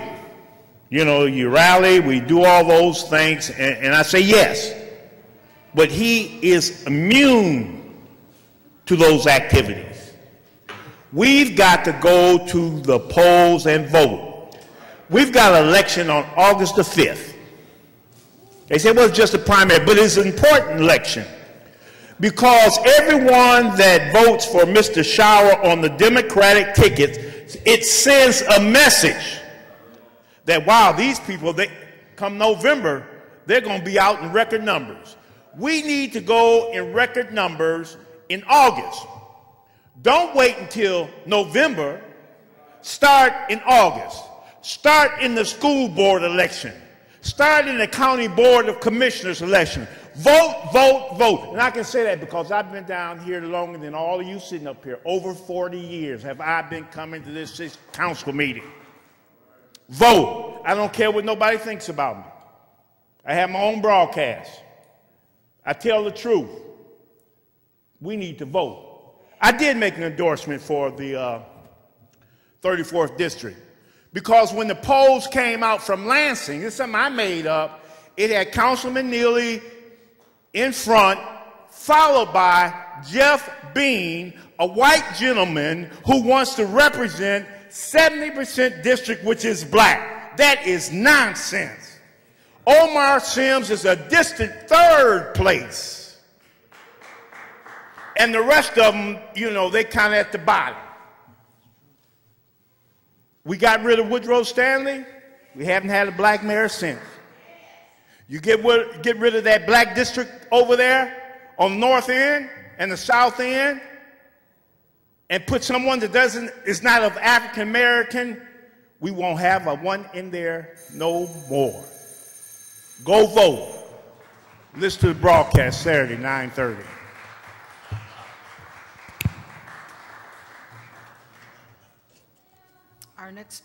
Our next speaker is Pastor Whitaker. Pastor Whitaker.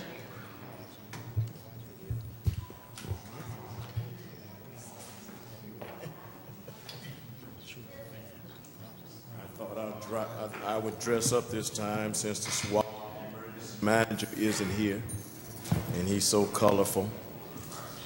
Because one of the first things I have a problem with is that they're trying to sell Hasselbrink, from what I gather, for $1. Did you know that it was broken in on Friday? And they took the flat screen TV like they did. This is the 8th break-in. When I recommended that they have $9,447 and some cents that was not signed as far as the security and the cameras. And then when they had cameras, they had the people, but the police never did arrest them. I have problems with that.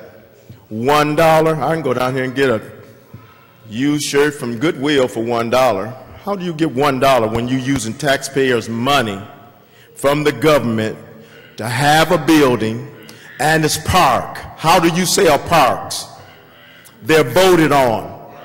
Everything is coming down to do whatever they want to. And this Blue Ribbon Committee, they don't get paid, some of the ones that I know that are clergy. I don't have no problem with clergy. I know they don't do anything unless they get paid. It's a political and a religious coup. Some of them can't say anything because if they do, you have enough information on them to put them in jail.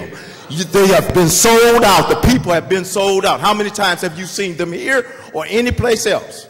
That Blue Ribbon Committee is a joke. It is a joke.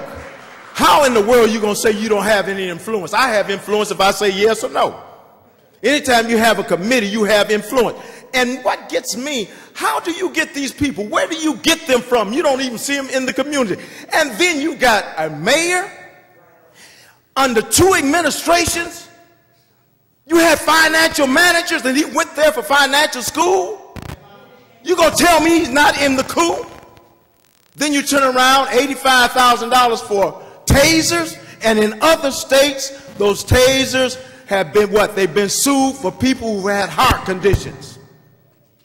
You come around and it's interesting to me how on the news that there is a community that's going around to check those meters, the water meters. I forgot it came on yesterday. Now they're saying the meters are mixed up, or you've got them programmed wrong. We know that can happen too.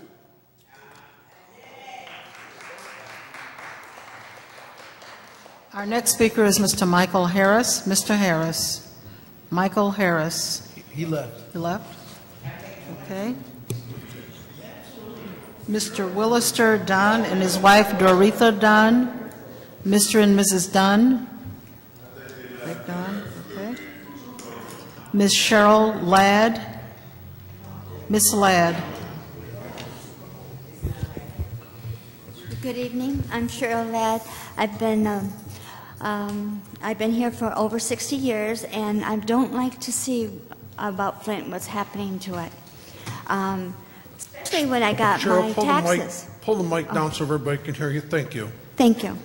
I got my taxes, and on it, it said the garbage collecting is $162 per house. So if a landlord has more houses, they're going to be paying a lot for the garbage, which they're not getting any more money for that either.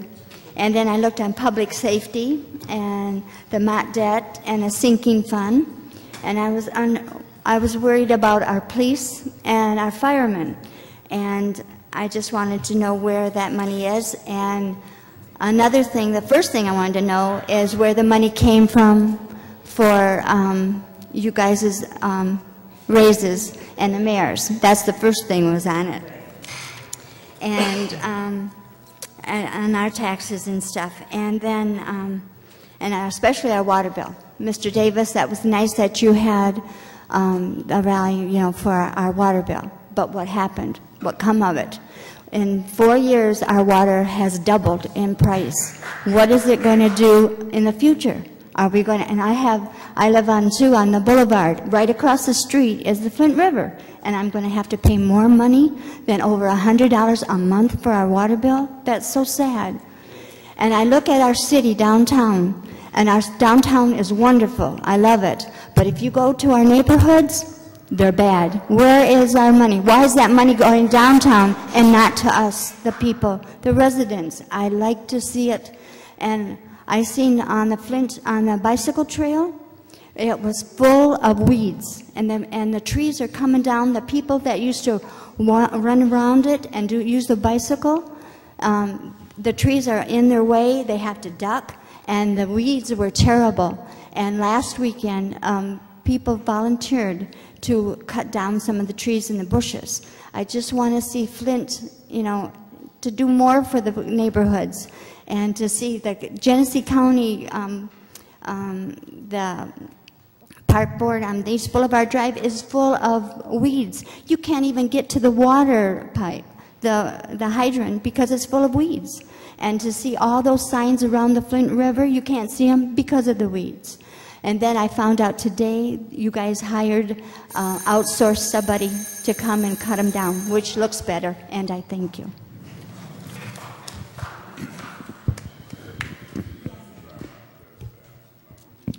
Our next speaker is Mr. Johnny Muhammad. Mr. Muhammad. Good evening, everyone. As I discuss my issue, I'd like to pass this around if I could, as I do my presentation for my issue. And if it's about 10, 11 seconds, and you're welcome to press the play button as you go around.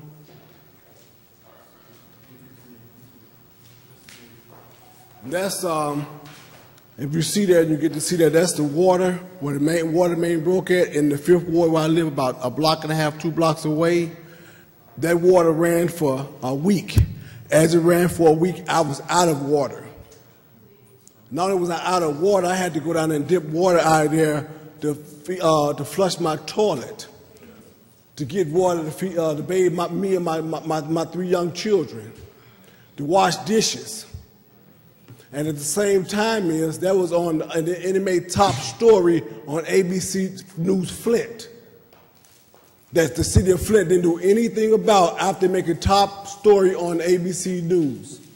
Then after that, the politician game ran on from that sycophant called Brian Nolan, running around lying back and forth, not returning calls and doing other things he's doing. Just like he did when I caught him right out of here. Tell him he's more important than as long as I'm in his ward, I'm just as important as anybody else. Even the person, God bless them, maybe please their soul that he's going to a funeral to see about. But at the same time I call him at 10:30 one night and tell him when it first broke. But let me back up a little bit. That was signs of that back in the wintertime that main was breaking. And it got worse and worse and worse. Then it broke on July 2nd. And then from there, the Flint, whoever sponsored the money for a pre-fireworks night, then fireworks for the holiday. But you all, whoever may concern, enjoyed their holiday. I didn't. And then at the same time, if it was me paying not paying my water bill by neglect, DHS was being there want to take my children from me. And then since then, that big hole is another picture in there. I don't mind showing you, and you all are welcome to see. You all are welcome to see it just the same. That picture is in there. That hole that's left. That a lot of people don't even know that's why the street is blocked off, because over half the street is still blocked off, where it's caved in and gave way, and instead it's stretching up the street a whole block in itself. That's the street is North Street and at Gillespie all the way to Carton. I live on Tilden and North. And I had to walk down there, and then I'm gonna say this last thing. Besides that, thank you, sir. And besides that, when I got water in there to kind of flush my toilet, it left a stain in my toilet. I can't get no result, no kind of way from this situation. Thank you. Mr. President, Mr. Muhammad, yes, okay. Okay. Our next speaker is Mrs. Valerie Welch. Mrs. Welch. Valerie Welch. She's gone. Mr. Quincy Murphy. Mr. Murphy. Quincy Murphy.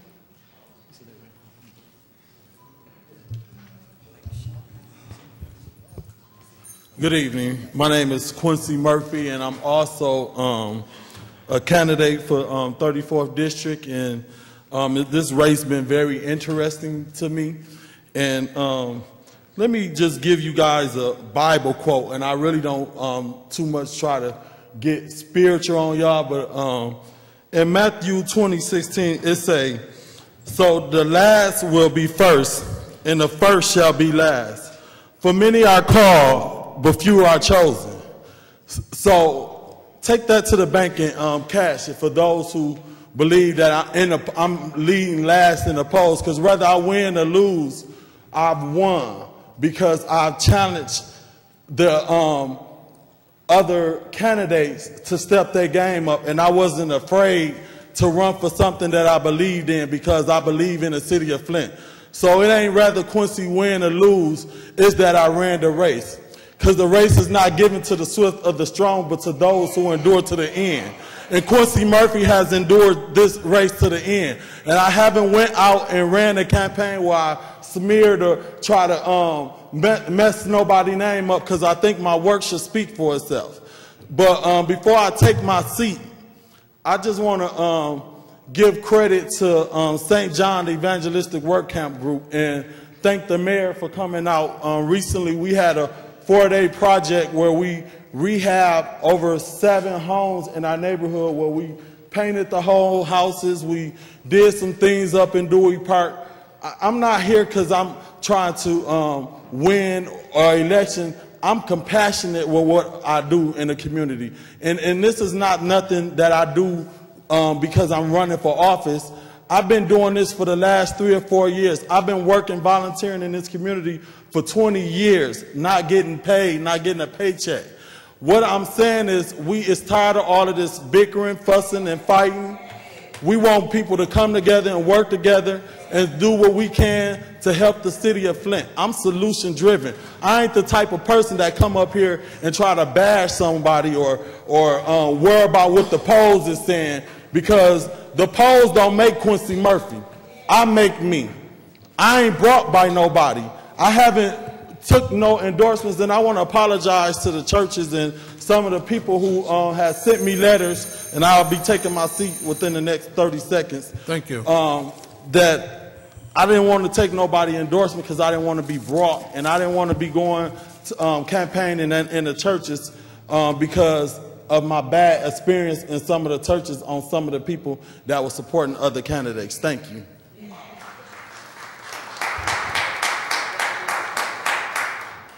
Our next speaker is Mrs. Gertrude Marshall. Mrs. Marshall.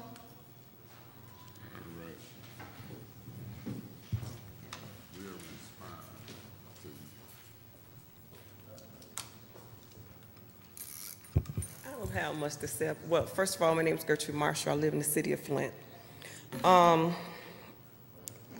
came to address Mr. Kincaid.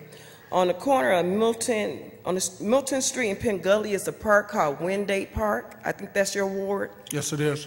Okay, the last 2 weekends I've been taking my grandchildren there, and there's no garbage can there, but there are plenty of used Trojans there.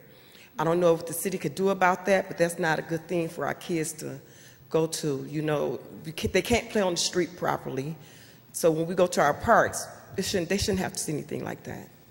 Then also the grass on Mohawk and Dort Highway, the same quarter where the little boy and his dog got killed around this time last year. That grass is right back up there. That needs to be cut down. I don't want to see history repeat itself. There's a lot of little kids in that area. There's an apartment complex in that area. So, and then there's a store right there. So kids are probably going to be crossing that street quite often. And then I have 12 grandchildren myself. So I don't want to see anything like that happen again. So I'm asking that that grass get cut and something be done about that part. As far as the rest of this stuff, I put that in God's hand a long time ago. But I do want to say, you guys have a fire in y'all, and I hope this fire just continue to rage until y'all hit y'all point. Because I see that y'all are fighting. It's been a year since I came before this committee, and there's wonders. And I'm amazed. I'm sitting here amazed. A lot of people may not be amazed by what you guys are doing, but I know where you were a year ago. And you're blessed. And I'm saying, keep going. I'm right behind you. I'm holding you up. All of you.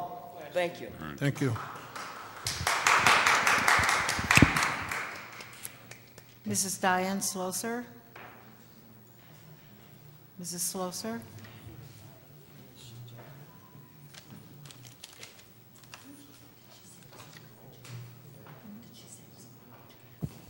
Thank you for giving me a chance. Is this good? Yes. Okay. My name is Diane Slosser, and I live in Flint. Oh, no. It didn't take very long. So No, go ahead. I was hoping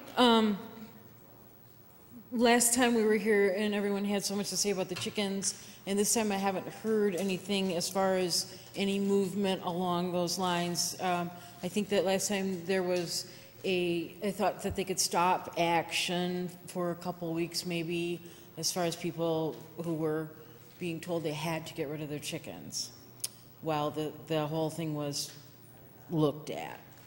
And I didn't know where we stood at this point. But I did still want to point out that I really think it's important that people are able to do things for themselves on their own level, on their own property. You know, the whole economic situation here is hard, and people do need to be able to do things for themselves. As government, you guys are kind of working from the top down. It's also important if people can work from the bottom up, you know, do things for themselves that can help bringing them up. And people are strong, don't have ordinances that make them not do as much as they can do for themselves. So that's where I feel chickens are and gardening is. You know, don't stop people from doing things that they can do for themselves. That's all I really had. Thank you. Thank you. Our next speaker is Bishop Bernadelle Jefferson. Bishop Jefferson.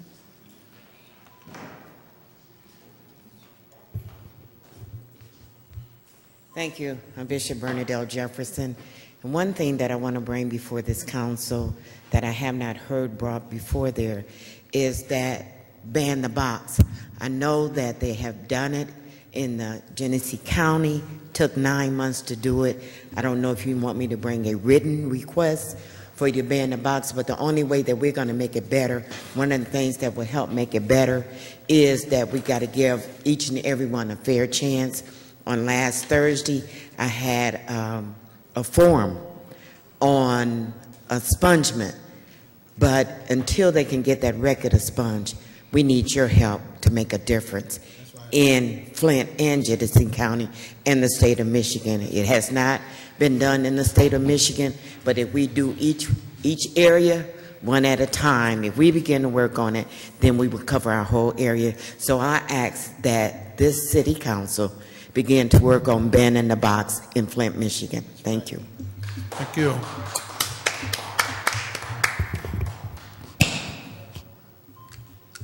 Our last speaker is Jeremy Royer. Mr. Royer.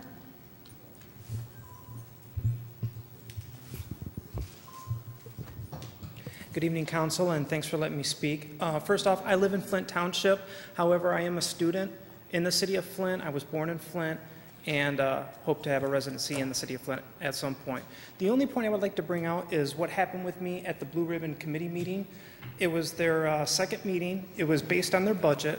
I ended up attending the meeting late, which fortunately they did let me stay through the entire presentation, which I was given, forgive me if I train wreck his name, by Mr. Moscone from Michigan State. I don't know if anybody can correct me on that one. Scorsone. Thank you. Scorsone. So yeah, he gave a presentation, but what was alarming about it, one, is that with all the people that are there,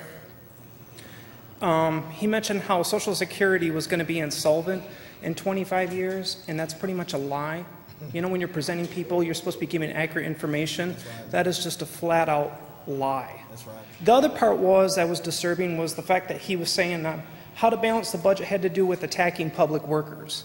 This was also very offensive because there's more than one way to balance a budget, and by going straight to attacking workers was really alarming because there was no input regarding how to grow the city, other tactics that you can take other than attacking workers. And then, of course, afterwards I was asked to leave. No one took my side to say, wait a minute, he can stay. I've been asked, can I have the presentation so I can criticize it, so I can write about it? Nobody has gotten back with me. And so there you go. There's your blue ribbon. Thank you. Thank you.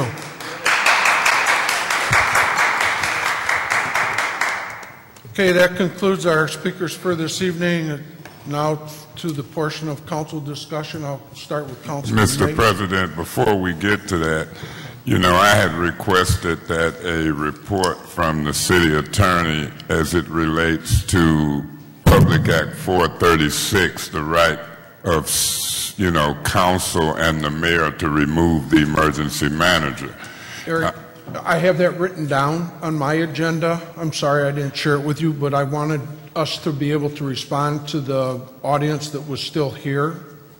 Okay, so you're saying we'll get to the report from gonna the do that emergency manager before we adjourn. Mr. Bade leave and the special meeting date. I'm gonna get Okay, to then that, because there are residents that want to hear our response to their concerns. Okay, I don't have a problem responding to the residents' concerns, but I gave the residents my cell number, and I don't even like the rule where we can't respond to them when they come up. I know Mr. Whitaker, I know Johnny, Reverend Whitaker, and I've gave the lady my phone number, I gave the other lady my phone number, only the one in the green. So, believe me, under these 5-minute rules, it would take me sometime 5 minutes to refer or respond to each resident. And so that's a setup. And so that's why it sits out there, and for people who I don't know, I give my phone number and we can talk for a half an hour. You can't answer some of these questions in 5 minutes. There's never been a rule like that before until I got on this council, for one. And it's just disgusting. So, in the 5 minutes that I have now, under these ridiculous rules, as an elected official, we represent 10,000 or more people, and they got concerns. We should meet. That's one of the problems I got with the recommendation of the Blue Ribbon Committee. The council should be able to meet until it gets its work done. It ain't no set time frame. Right now, I'm very concerned because there's a lot of confusion out here. I'm out to tell people who are concerned about water bills that this council voted on a budget that they could have reduced water bills. And the vote was 7-0 with one abstention. I say I wouldn't be a part of that mess. Some council people didn't know, in my opinion, that they were voting to increase water rates. I tried to tell them and they wouldn't listen. I heard discussion in the committee meeting where the finance director made it clear. Yeah, you could have lowered them, but you didn't. And then in a regular form of government, we can make amendments. So that's why now I'm trying to get the emergency manager out under 436, because he told them we couldn't amend the budget. This budget year started July the 1st. And I don't care what you say, I'm solution orientated. If he says no to amendments, I say no to him. I want the council and the mayor to vote the emergency manager out. So stick around for that discussion, because I'm looking at the legal opinion now. And I ask that the mayor be here. I want to see what the council and the mayor say about voting the emergency manager out, and then we're going to talk about when. Now, I'm getting ready to do a rally and a march as it relates to water rates, police, as well as jobs and economic development. And when I do that, prior to the August 5th election, it'll probably be Friday, Mr. Davis, and I'll probably continue to participate with what you're doing on the 8th. But I bet you by Friday, Councilman Mays will be standing with some other community leaders out in front of City Hall prior to the August 5th primary.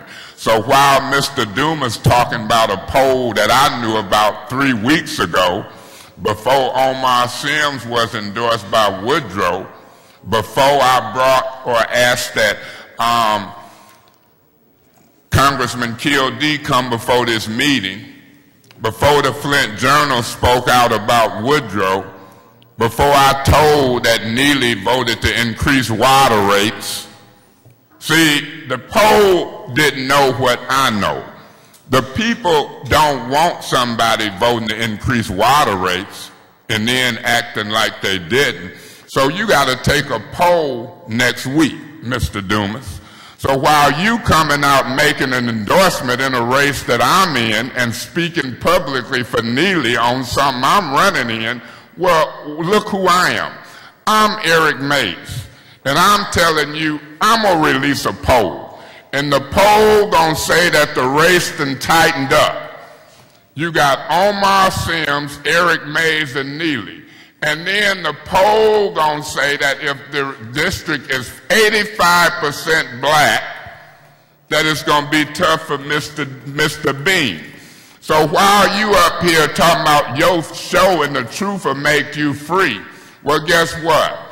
The truth of the people that's going to come out here Friday from 12 noon to 3 o'clock in front of City Hall dealing with issues that I'm going to call it the solution-orientated protest. See, I'm not just going to protest the problems. On Friday, in front of City Hall, we will have the solution-orientated protest. It will tell how to lower water rates. It will tell you how to put undercover police officers in the neighborhoods to clean up guns proactively.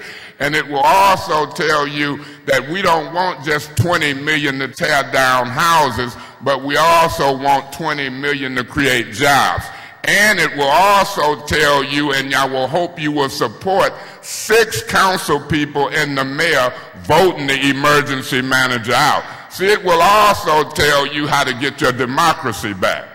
See, I'm in political leadership, Mr. Dumas, so when you come up in front of a council that I talk about in a race that I'm in talking Neely, then you might not come on Friday. Indulge me 30 more seconds, Mr. President, but I know politics, and I know protest, and I know demonstration, and I know democracy. So let it be known that Councilman Mays will be here from 12 noon Friday to 3 o'clock, and the demonstration and protest will be solution-orientated political leadership, and we're going to see how many show up. I bet you I don't be there by myself. And then on Sunday, Mr. Dumas, I want you to tell me what the polls say. God bless you. Because I know who put that poll out there. That was Beans people put it out there, and you bit. You bit. Now I'm going to put a poll out there. God bless you. Well, we wasn't talking when you were talking. You might well go back to your radio show. Thank you. Thank you, Councilman Mays. Councilwoman Poplar. Thank you, Mr. President. I just want to clarify a couple of things, and then I'll get to my final bullet for the evening. First of all, the DDA paid for the fireworks that people saw. Some maybe didn't enjoy it, but the DDA, Downtown Development Authority, those were their fireworks through a grant from MOD, of course, not the city of Flint. Second, Ms. Nair Sharif was a past member of the Genesee Conservative District who took a poll on the trees, and she said that this was 4 years ago when she was on it. She has now resigned, so if we need to clear that up, let's clear that up. Now, my final bullet this evening. I'm going to show you a waste of city money right here in council chambers. A waste of your tax dollars. Miss Liz Murphy, I know you can hear me, because that's probably why you got up, because you knew you were going to be next. She is the administrative assistant to Mr. Darnell Early, who is on a contract being paid $30+ an hour. She has sat over there next to Mr. Wesley, and all we did was pay for Liz Murphy to sit up there and decide she wanted to go to the bathroom. If that's not a waste of taxpayers' money, then I don't know what. If you're the administrative assistant, you should have got up and said something. Your boss should have gave you something to say. So what do you do for the city of Flint? But come up here, sit up here, say nothing, get yourself a nice paycheck, go back to your perfect patty community, and have a good night's rest. So maybe, Miss Murphy, if you didn't go down the back steps, which you could have done that too, then have a good evening. And Miss Poplar told you to have one. And Mr. Wesley, if you see her, love you to death, and you too, Dane. you can tell her what I said. But I think it's a waste of taxpayers' money.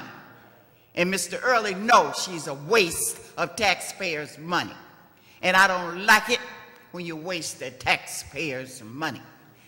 Thank you. That's all I got to say. Thank you, Councilperson Poplar. Councilman Freeman? Mr. Davis, Councilman Davis? Yes, I like to say on the record, council didn't vote on no budget to higher water rates. We made amendments to a budget. When we say that the emergency manager tell lies and his financial director tell lies, we can't always find out when he's telling the truth. He made a statement saying that we could have put a motion to lower water rates or put something in the budget, but that's a lie. We did not vote on that motion. We made amendments. The day that we were supposed to vote was June the 23rd. The emergency manager usurped that process and he put the motion in or the budget in on his own. Council, once again, did not vote on no budget for higher water rates, and I'm putting that on the record. However, Council Mays put a motion to the table for City Council to go back in meeting for 3 hours on 3 days and talk about lowering water rates. I second that motion. I wrote emails to Darnell Early about lowering the water rates in the budget, and also, but my perception was misappropriation of the public safety millage. I get a letter back from somebody. I can't really divulge who I got the letter back from because it's confidential when you get letters from some people. But however, I got a letter from somebody saying that the money is not misappropriated. But however, I stood up for the people, and I never intended, nor did I ever put a budget in on hiring water rates. Now, for the question that the lady put when she came to the mic, the lady who was so nice and humble, I just want to make a response in my humble remark as well.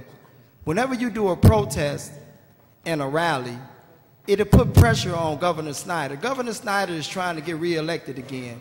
And one thing he does not want is somebody saying that he has monopolized the economy in the city and put a burden on the backs of the residents in that city where that they cannot afford, and people are being pushed out, which I call gentrification.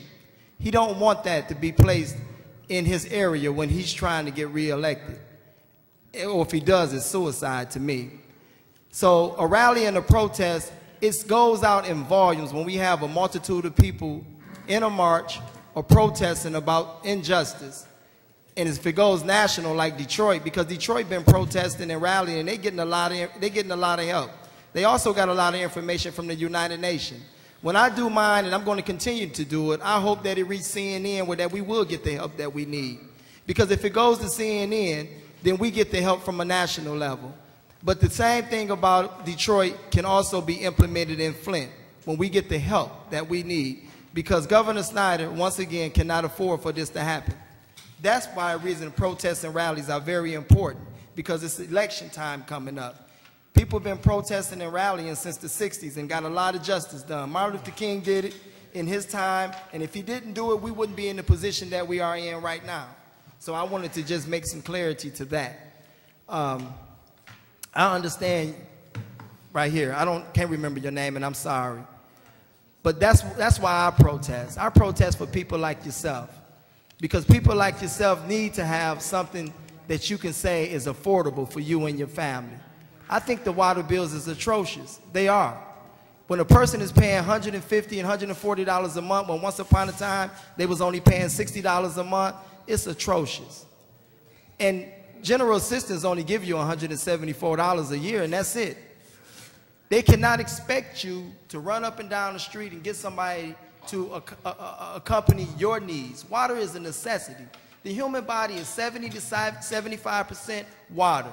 You can go without food, but you can't go without water. And I tell you this much, if an elder died in their house for lack of water, which is dehydration, to me that's a crime. That's a murder. Because you cannot strip somebody away from the natural necessities of life. Your body is predominant water. You cannot go without it. So that should be rectified. And if my protesters and my rally will help you, which will put the burden on the back of Governor Snyder, then this is what we're going to continue to do. And if we do it in numbers, we will get help. Believe me. Detroit set the wheel, we getting inside, and we're going to follow that wheel, and that wheel is successful. And we just need to keep doing it and letting Governor Snyder know, not today. Thank you. If we voted them in, we'll vote them out. Thank you, Councilman Davis. Councilman Neely. Thank you, Mr. President.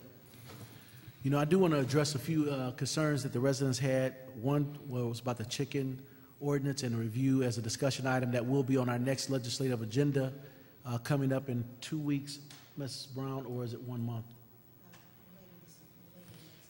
The latter part of next month. Please stay tuned to figure out what that actual date is. I think Councilman Kincaid is going to say that at the end of the meeting, but we will be addressing that as a discussion item to make sure that we address the needs of every resident inside the city of Flint.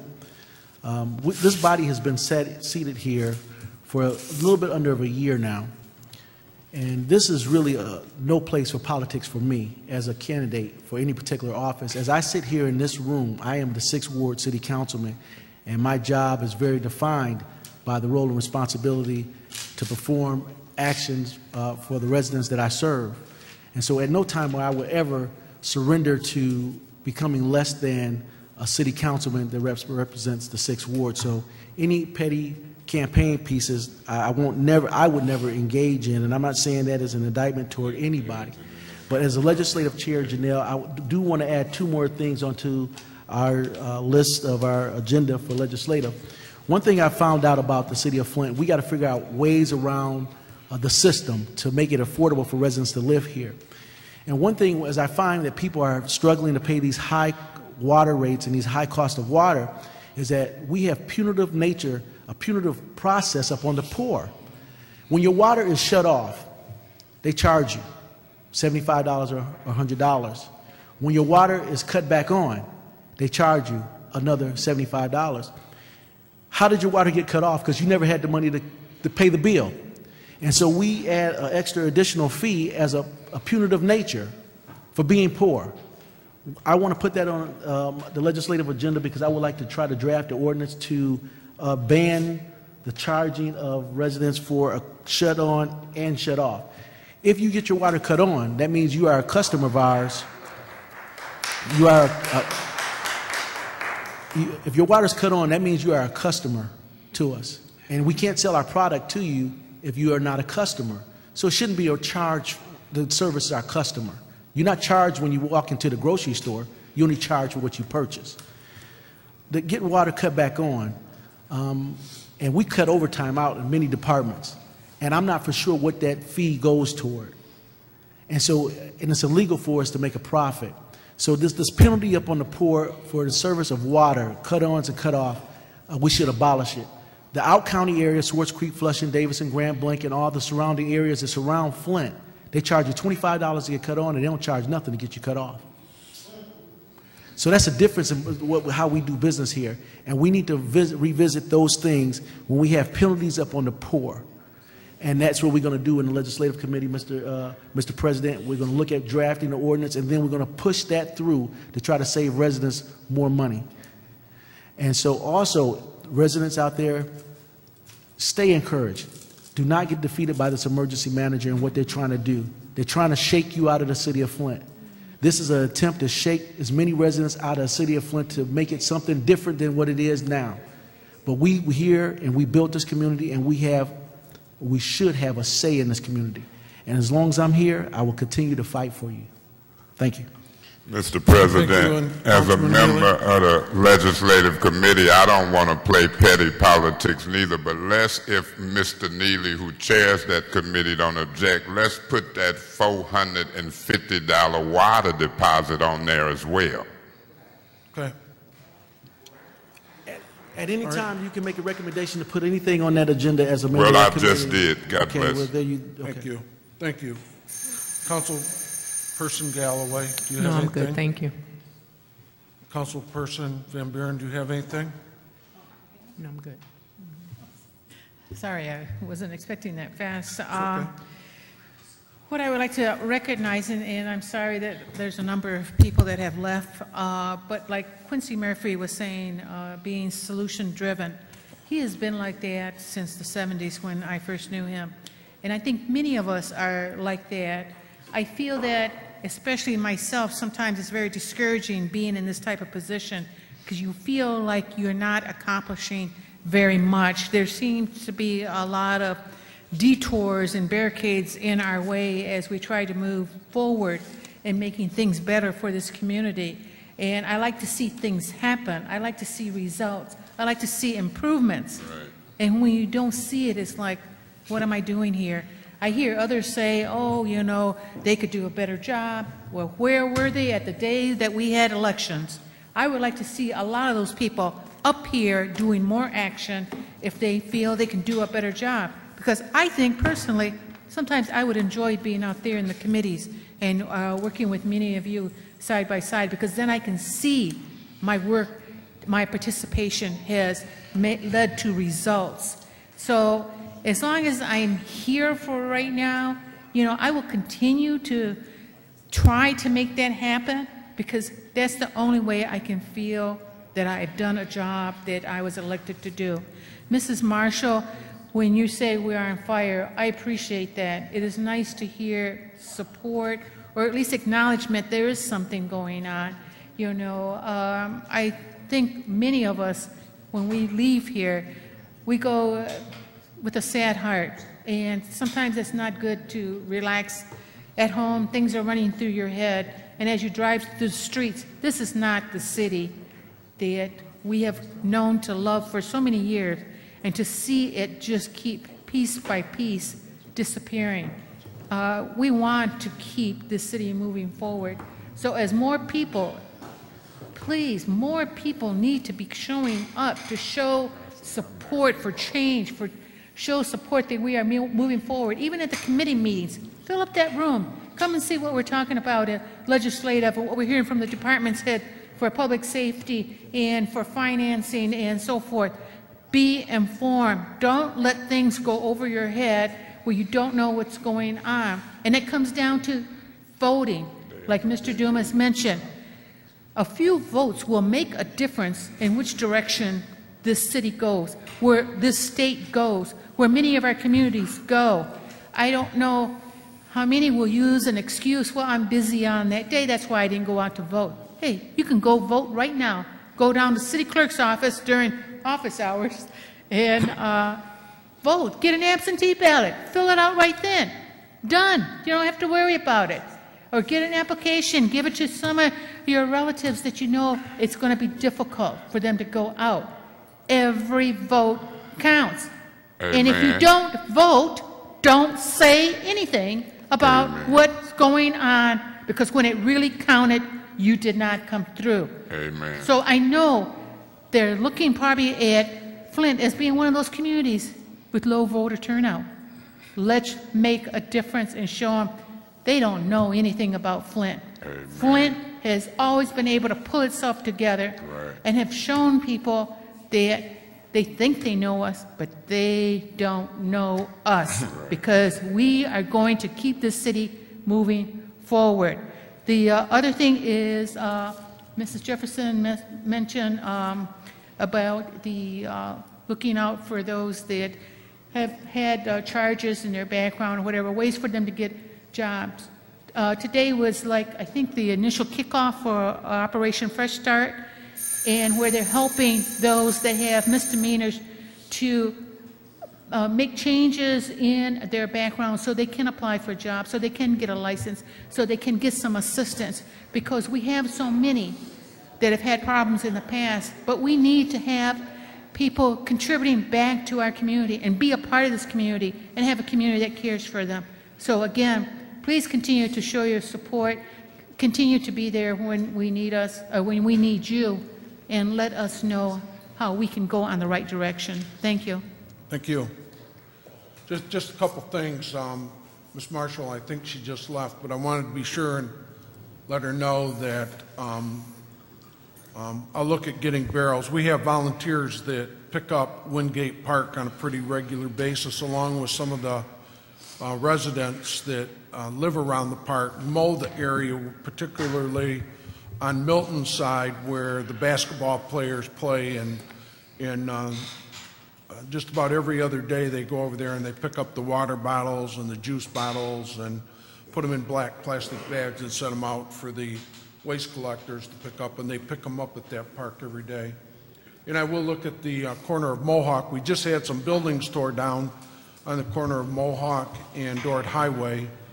It took a long time to get those buildings down, but finally we got those buildings torn down by the insurance company that owned those buildings. And Superior Coney Island that burnt last year should be cleaned up either this week or next week by the insurance company that had that building insured.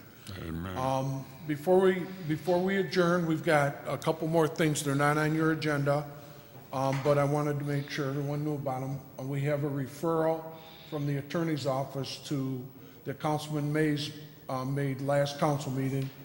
I talked to the attorney legislative committee today, and he has your response, Councilman Mays. Could I first congratulate him for staying the whole meeting? Well, he's here because he wants to give you your report. So well, that's a blessing. as soon as we're done with that, then we will be ready for adjournment. I ain't never seen that from a city attorney. Councilman Mays, if it's all right if the attorney responds to your referral at this time? Yeah, this is the response to the referral that I asked for. I've read it, and I'm waiting eagerly because I wanted to know about 6 councilmen and the mayor and resolution voting the emergency manager out. This is for the public.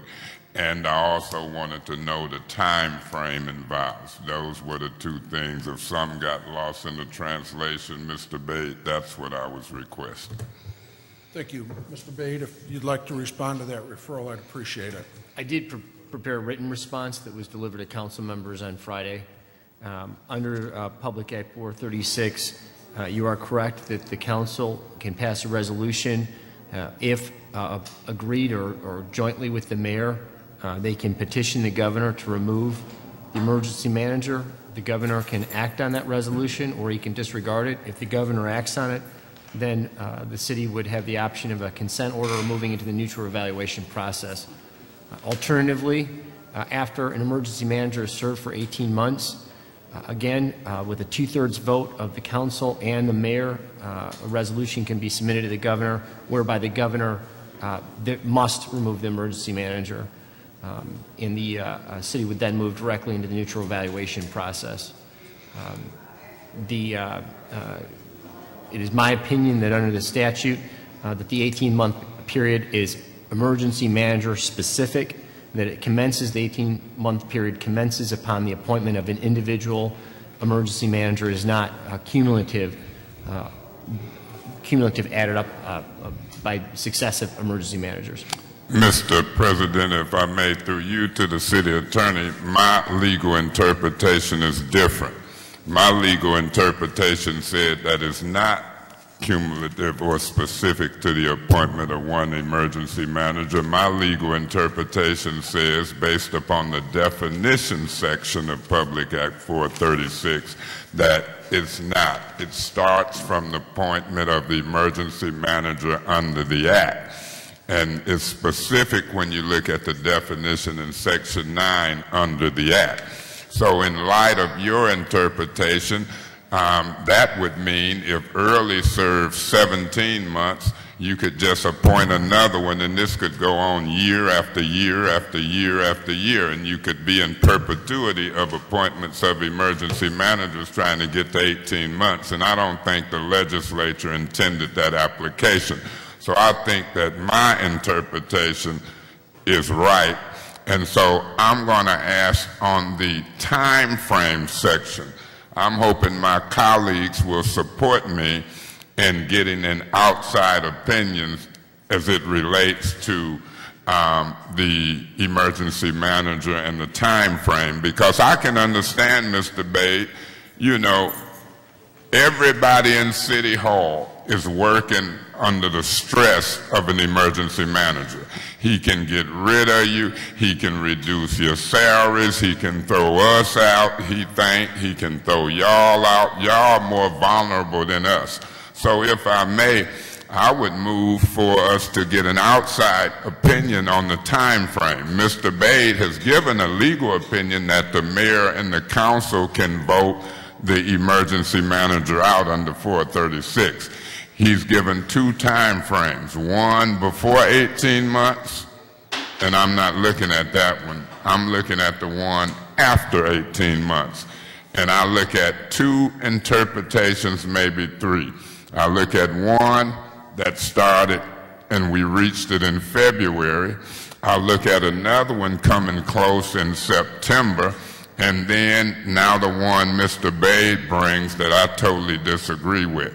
So I'm asking, can we get an outside opinion on the time frame aspect that we seem to have different interpretations under Public Act 436, and I would so move that we look for an outside opinion. I'll recognize that as a motion. Is there support? Yeah, for the purpose of discussion, I do support that motion. It's been moved and supported for discussion. Discussion? Councilman Neely? Yes, I have looked at 436 and examined it for quite a bit of time. There's nowhere in 436 that says that that time frame was specific to any one particular emergency manager. However, it says the emergency manager experience, and the experience is from start to finish, whether it be 1, 2, 3, 4, 5, or 100. I think the time frame, and I'm not an attorney, and so that's why I think Councilman Mays has made the recommendation to seek another outside opinion. But however, I think a more appropriate and a more expedient route, because with the emergency manager controlling the finance and consuming all the power of this council body, he probably would not grant that request from this council. So I would think that we probably would seek out maybe our state representative and ask them to make that referral to the state attorney, and then having the state attorney provide that recommendation as a pursuant to that state statute. Because I'm sure that it may come back, because I can't believe that lawmakers will say that this is only specific 18 months for each individual, because they would continue to have this over and over and over again, this robbery of democracy under new faces and new names every 17 months. And so we would never be free of this hostile takeover of our community. So that's why I make that recommendation, and I support your motion on that, Mr. Mays. And there's nothing harsh. This is for Darnell Early in his ears.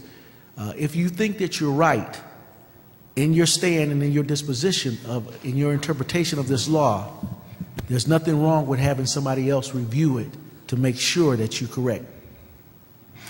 Mr. President, I've got a question. Councilman Freeman? Well, first is a statement. I already know what the Attorney General is going to say. Right. So, I mean, that's kind of a waste of time, probably.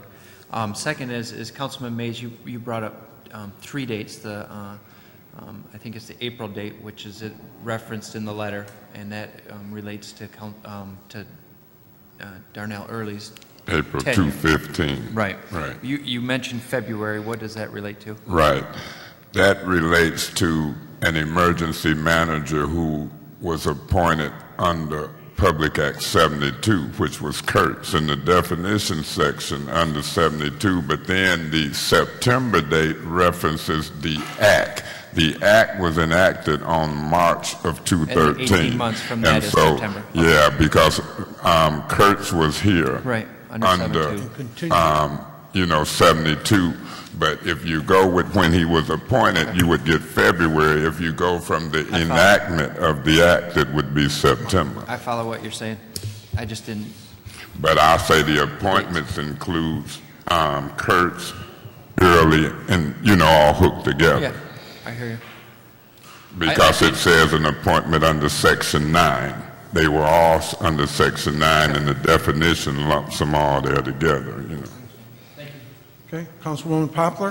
Thank you, Mr. President. I support outside legal looking at what we need to do here. But lest we forget, we went to the state once before, to the Attorney General, and we got nothing, and we sent a whole lot of stuff that was done wrong. So I would suggest that we find someone that is not as biased, someone that is not in the bed with Mr. Snyder, rubbing toes. So I support this, but I don't support the state person as the person to go to. Can I make a suggestion there? I hear and I support what you're looking for. You know, when I had real strong objections to how the city went forward in raising the water rates, and I looked at the ordinances and stuff like that, I went out on my own and, you know, retained an attorney.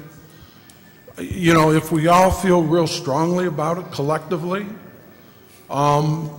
you know, I wouldn't be opposed to looking outside for an outside attorney, not one that I would pick, but I think if we all pooled a little bit of our own money, I think we'd probably get more of an unbiased and a quicker response than we would be relying on the administration or the emergency manager or the attorney general or someone like that. And there are a lot of competent attorneys that are out there that we could choose from and get them on a small retainer, and for us to pool our money, you know, we probably would get it done a lot quicker and probably a lot cheaper if we did that. And I'm not opposed to, you know, contributing some of my funding, which I've given a lot of funding for this lawsuit on water, to get an outside opinion, an independent opinion, and, you know, collectively the 9 of us, or if you want to include the mayor, the 10 of us, paying for an outside attorney to give us an opinion and not relying on the emergency manager or the attorney general's office. That's just my opinion. So. If the mayor wanted to put in something, that would be fine, but I just want to vote to seek the outside lawyer because I got a couple lawyer friends that's competent, and it might not even cost us some money, and they're reputable lawyers who we might can look at 2 or 3 different interpretations. So I just wanted to vote. Let's vote. And I saw the vote was for outside legal opinion under the circumstances. So the money issue and the opinions, I think, is 2 different things. And so if we get the vote, I will be talking to some lawyer friends, and, you know, maybe we'll get some competent outside legal opinions. I got a lot of people who is looking at this. I think we have support for this if we can just call the vote. Well, can I just Go say ahead, one thing? Councilman Freeman, and then let's vote. Yeah, I'm going to vote no against it, but it's not because I don't support what you're trying to do, and I'll tell you why.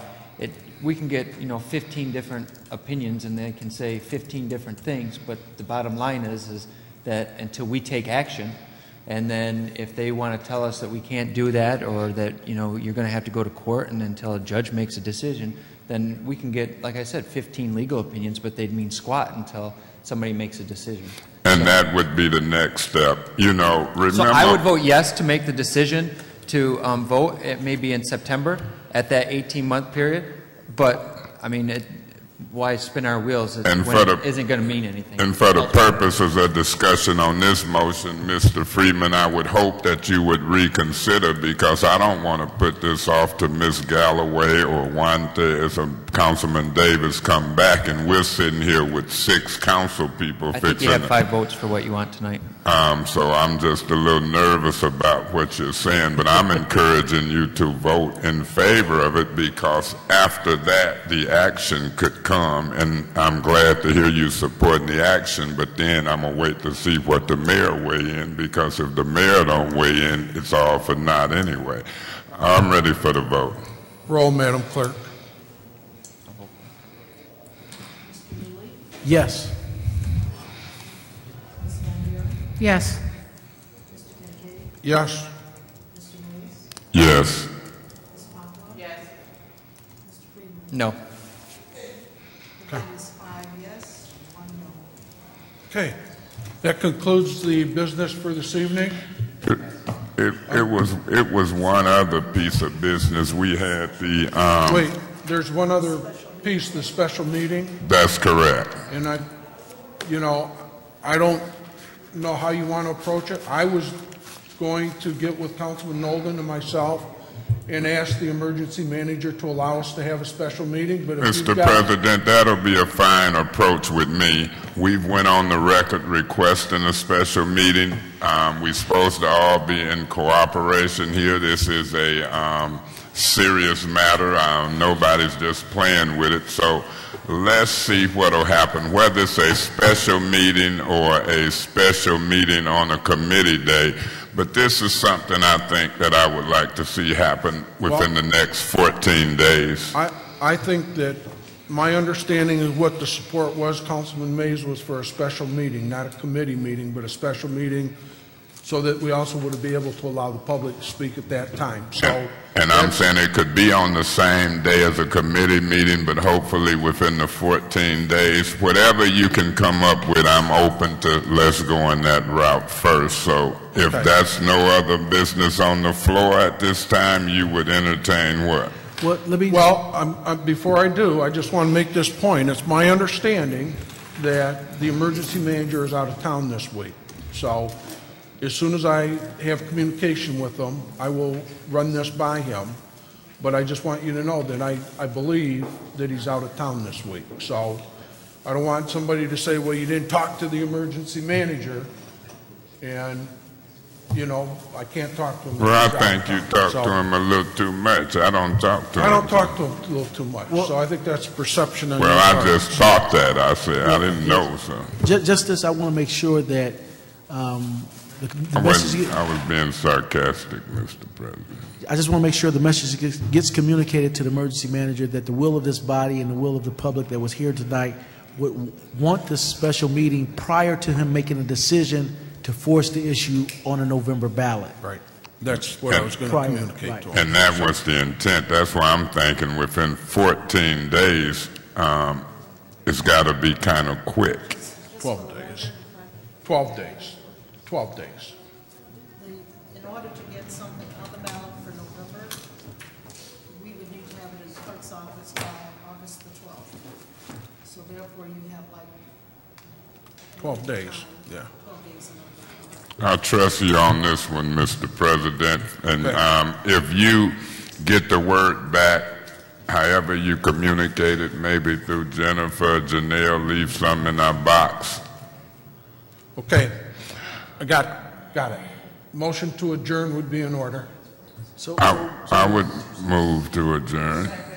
It's been moved and supported. Discussion? Roll, Madam Clerk.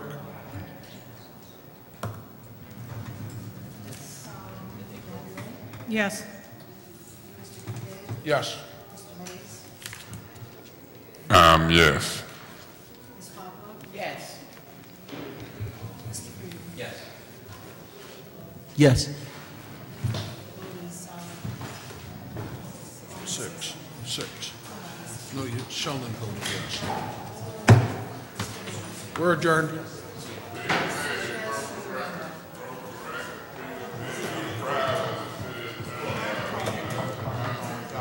Wasn't too bad. Huh? Don't look at me like that. I said, don't look at me like that.